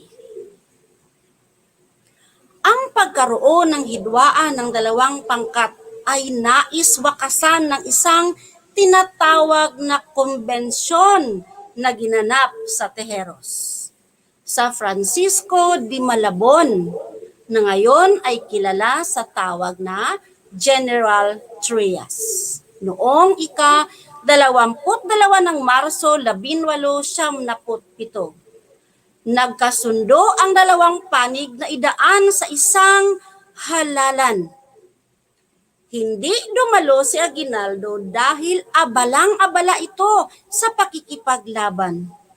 Sa kabila noon, nahalal si Aguinaldo bilang Pangulo ng kilusang mapanghimagsik laban sa mga Espanyol. Samantalang si Andres Bonifacio ay nahalal bilang kalihim ng interior na ikinagalit ni Daniel Terona. Hindi niya tinanggap ang pagkapanalo ni Bonifacio dahil ang posisyong iyon ay para lamang sa isang abogado.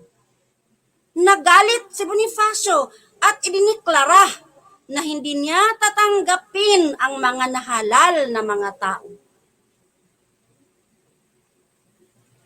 May tanong, paano winakasan ang hidwaan ng dalawang sangay ng katipunan? A. Sa pamamagitan ng sanduguan. B. Sa pamamagitan ng labanan. C. Sa pamamagitan ng halalan. D. Wala sa nabanggit. Ang tamang sagot ay ang pinakatamang sagot ay hindi titik B, kundi titik C, sa pamamagitan ng halalan doon sa kumbensyon sa Tejeros. Nakarating ang balita kay Aguinaldo, muli silang nagpulong sa Naik, Cavite at nagpalabas ng kautusan si Aguinaldo na kikilalanin ang legalidad ng unang halalan at ang sinumang tumangging makipagtulungan sa pamahalaang mapanghimagsik ay ituturing na kalaban. Hindi tinanggap ni Andres Bonifacio ang pamahalaang revolusyonaryo ni Aguinaldo. Itinuring siyang kalaban sa pamahalaang mapanghimagsik. Nagkaroon ng paglilitis sa utos ni Aguinaldo sa Maragondon at napatunayang nagkasala sa kasong sedisyon o pagtataksil sa bayan at hinatulan ng kamatayan. Sa pagkakataong ito, lahat ng kapangyarihan sa pagkapinuno ay nasa kamay na ni Emilio Aguinaldo. May tanong, sa kamatayan ni Bonifacio, kanino napunta ang kapangyarihang mamuno sa revolusyon? A.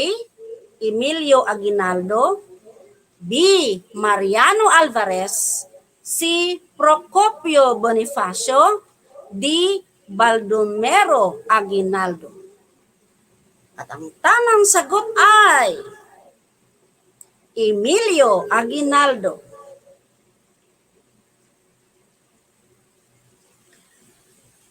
Muling nakuha ng mga Kastila ang Cavite at minabuti ni Aguinaldo na lumipat ng himpilan upang ipagpatuloy ang pakikipaglaban at maumpisahan ang pamahalaang revolusyonaryo. Noong unang araw ng Nobyembre 18, 77, itinatag niya ang Republika ng Biak na Bato.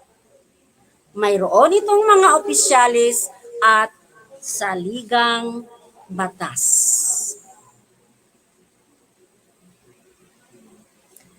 Dito, nagtapos ang unang yugto ng buhay ni Emilio Aguinaldo at ipagpatuloy natin ito sa darating na Biyernes.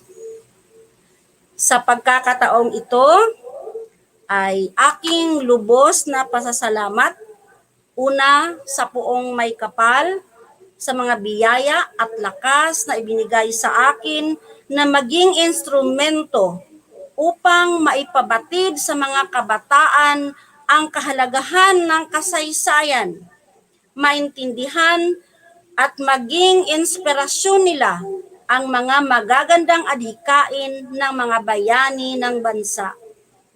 Pinasasalamatan ko po ang ating tagapanihalang pansangay sa lungsod ng Panabo, Dr. Renante A. Solitario, Seso 6, kawaksing pansangay na tagapamanihala, Fibigay Rifamonte, hepe ng tagapagpatupad ng kurikulum, Januario E. Yamota, punong supervisor sa edukasyon, sangay sa pamamahala at operasyon ng mga paaralan, Eileen B. Anunoivo, pansangay na tagamasid sa MTBLE, Juhani C. Aguilar, pansangay na tagamasid sa Filipino, Peter A. Mijares, pansangay na tagamasid sa English, Maria Perpetua Angelita G. Suelto, pansangay na tagamasid sa Araling Panlipunan, Marisa Villanueva Hayoma. Sa aming punong guro, Binibining Caroline M. Arado, at sa mga kasamahang kong guro sa Panabo Central Elementary School SPED Center, sa lahat ng mga mag-aaral at magulang sa lungsod ng Panabo. Mga nanonood ngayon sa Panabo Reading Delights FB page, Panabo City YouTube channel, Panabo Satellite Cable Channel, at syempre po, huwag nating kalimutan ng ating tagapakinig ang numero 1 panghimpapawid ng New Visayas 99.0 AM Radio sa pamumuno ni Ginoong Julius Suelto, ang punong guro ng New Visayas Central Elementary School. Maraming salamat din po sa pangkat technical ng Unlimited Series for Reading Delights. Sa inyo pong lahat na nandito ngayon, maraming salamat po at sana'y pagpalain po tayo ng Diyos palagi. Para sa mga kabataan, lagi nating tatandaan, ang pagbabasa ay tulad ng lampara, nagdudulot ng ilaw at pag-asa. Kung gusto mong umunlad, tiyak, pagbabasa ay iyong hangad. Babasahin ay huwag piliin, paglilinang ng kaalaman ay inyong yakapin. Paksang kasaysayan at kabayanihan, sadyang bigyan ng kahalagahan, mga bayaning minahal ng lubusan sa kanilang angking kadakilaan, kailanmay hindi malilimutan. Hanggang sa susunod na Biyernes, maraming salamat po. Magandang tanghali.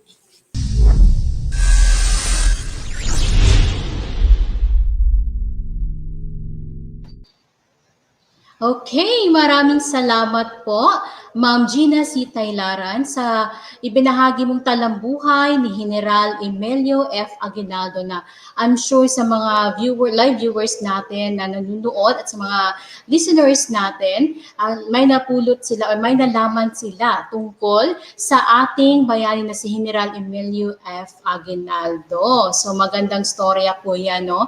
And tama ka sa binahagi mo, Ma'am Gina C. Taylaran, na actually talagang maigi na i-encourage natin ang mga bata or mga learners natin, hindi lang dito sa division ng Panabo City, kundi sa buong mundo, na magbasa at makinig ng iba't ibang stories. Kasi maganda po yan para sa kanila, para makatulong din sa pag-improve na kanilang reading capabilities. And involved po dyan ang ating Big Six of Reading. Dyan po ang oral language, phonemic awareness, phonics, fluency, vocabulary development, at comprehension. So strategic reading competencies po yan. Ay kailangan po yan upang ma-develop sa kanila ang kakayanang magbasa. Hindi lang kakayanan, kundi yung galing sa pagbasa. at pag-unawa sa kanilang mga binabasa. So, importante po yan. Kaya, just keep on tuning in every Friday po dito lang sa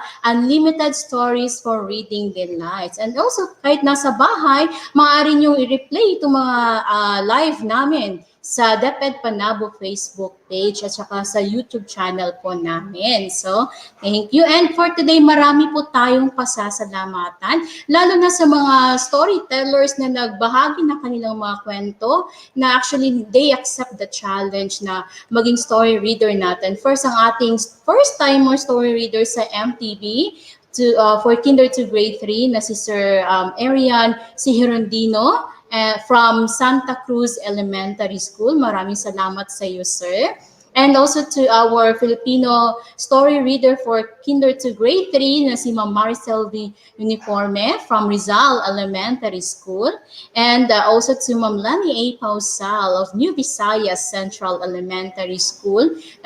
She's our story reader for English kinder to grade 3. Maraming salamat, Ma'am Lenny. And also to our English story reader for grade 4 to grade 6, Ma'am Katrina C. Gonzalez. Thank you so much sa iyo, Ma'am, from Rizal Elementary School. And to our junior high school English storyteller na si Ma'am Elsie Iniego from San Vicente National High School. Thank you so much. And to our Filipino junior high school storyteller na si Ma'am Rhea Jean Pardillo, na first time niya today. Thank you sa iyo, Ma'am, from Panabo City National High School. And sa ating kwento ng mga bayani na si Ma'am Gina Sitaylaran, maraming salamat din sa iyo, Ma'am, from Panabo Central Elementary School SPED Center. So maraming salamat sa inyong lahat. Of course, hindi natin kakalimutan ang ating mga pupil interactor na talagang nag-participate no, sa ating story this morning at sa kanilang parents na walang sawang nagsuporta sa ilaha o andam jud kaayo para sa ilahang mga anak. Sa MTV Kinder to Grade 3, wala ko si Andrea Keith E. Caballero from Santa Cruz Elementary School Grade 3, Section Rizal. And sa atong Filipino Kinder to Grade 3 pupil interactor na si Mary Trix Calioza of Rizal Elementary School Grade 3, Section SSES. Thank you so much. And let's not forget ang atuang mga Watch Awardee. No? We would like to acknowledge our Watch Awardee for today's episode. We have here Sir Arian C. Hirondio, Ma'am Rhea Jean O. Pardillo, Ma'am Maricel V. Uniforme, and Ma'am Katrina C. Gonzalez. Thank you. Congratulations sa inyong lahat. Because here in New Visayas Central Elementary School, we support Project Watch. We advocate time consciousness and honesty. Dito lang yan sa Panabo City Division. Okay, congratulations, virtual club sa inyong lahat. Sila po ang mga early bird natin. And we would like to give thanks to the people behind the success of this program. To our DepEd officials, headed by, of course, our school's Division Superintendent, Dr. Renante A. Solitario. Thank you, sir. And to our Division Reading Coordinator and Education Program Supervisor in English, Ma'am Maria Perpetua Angelita Suelto. And also our Education Program Supervisor in Filipino, Sir Peter Mijares. Nandito po siya kanina. Thank you, sir. And to our Education Program Supervisor in MTV, Ma'am Joanny Aguilar, and also our Education Program Supervisor in Aralan, Panipuna, Ma'am Marisa Villanueva Hayoma. Maraming salamat po sa inyong lahat. And let's not forget to thank our partners, especially the Panabo Satellite Cable Channel 1. Thank you to Ma'am Alexandra Chu, to Sir Alex Navarro, and to Sir James Chu. Maraming salamat po sa inyong support. And let's not forget, don't forget to like also our FB page in Panabo City, DepEd Panabo City, and also to react and share this live. And don't forget to subscribe to our YouTube channel for more videos pa po at more learnings na I'm sure marami talagang, kahit nasa kabila ng pandemya, ang ating mga learners na nasa bahay lang nila ay marami silang natututunan. Continue lang gihapon ang education.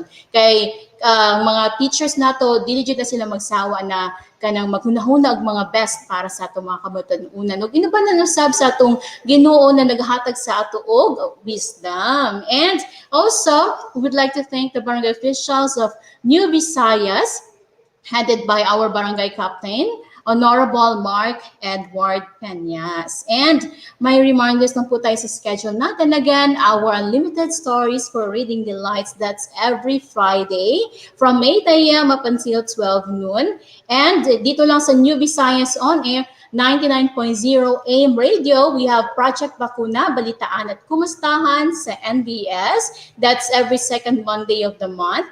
And also our project, Watch Kwentong Pitch, Punctuality, Integrity, Time Consciousness, and Honesty. That's every Wednesday po from 11 a.m. up until 12 noon.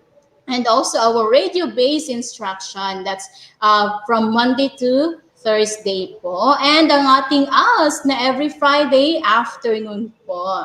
Yan. So dito lamang yan sa New Visayas On Air 99.0 AM Radio for a good start. I'm Davy Love Ramos, your radio anchor for today. So see you again next time for more stories na I'm sure nakapupulutan nyo talaga ng aral sa buhay. Only here in Unlimited Stories for Reading Delights. Bye! Innovation, integration, industry-based learning, inspiration. This is the division of Panabo City, the forefront of eradicating illiteracy.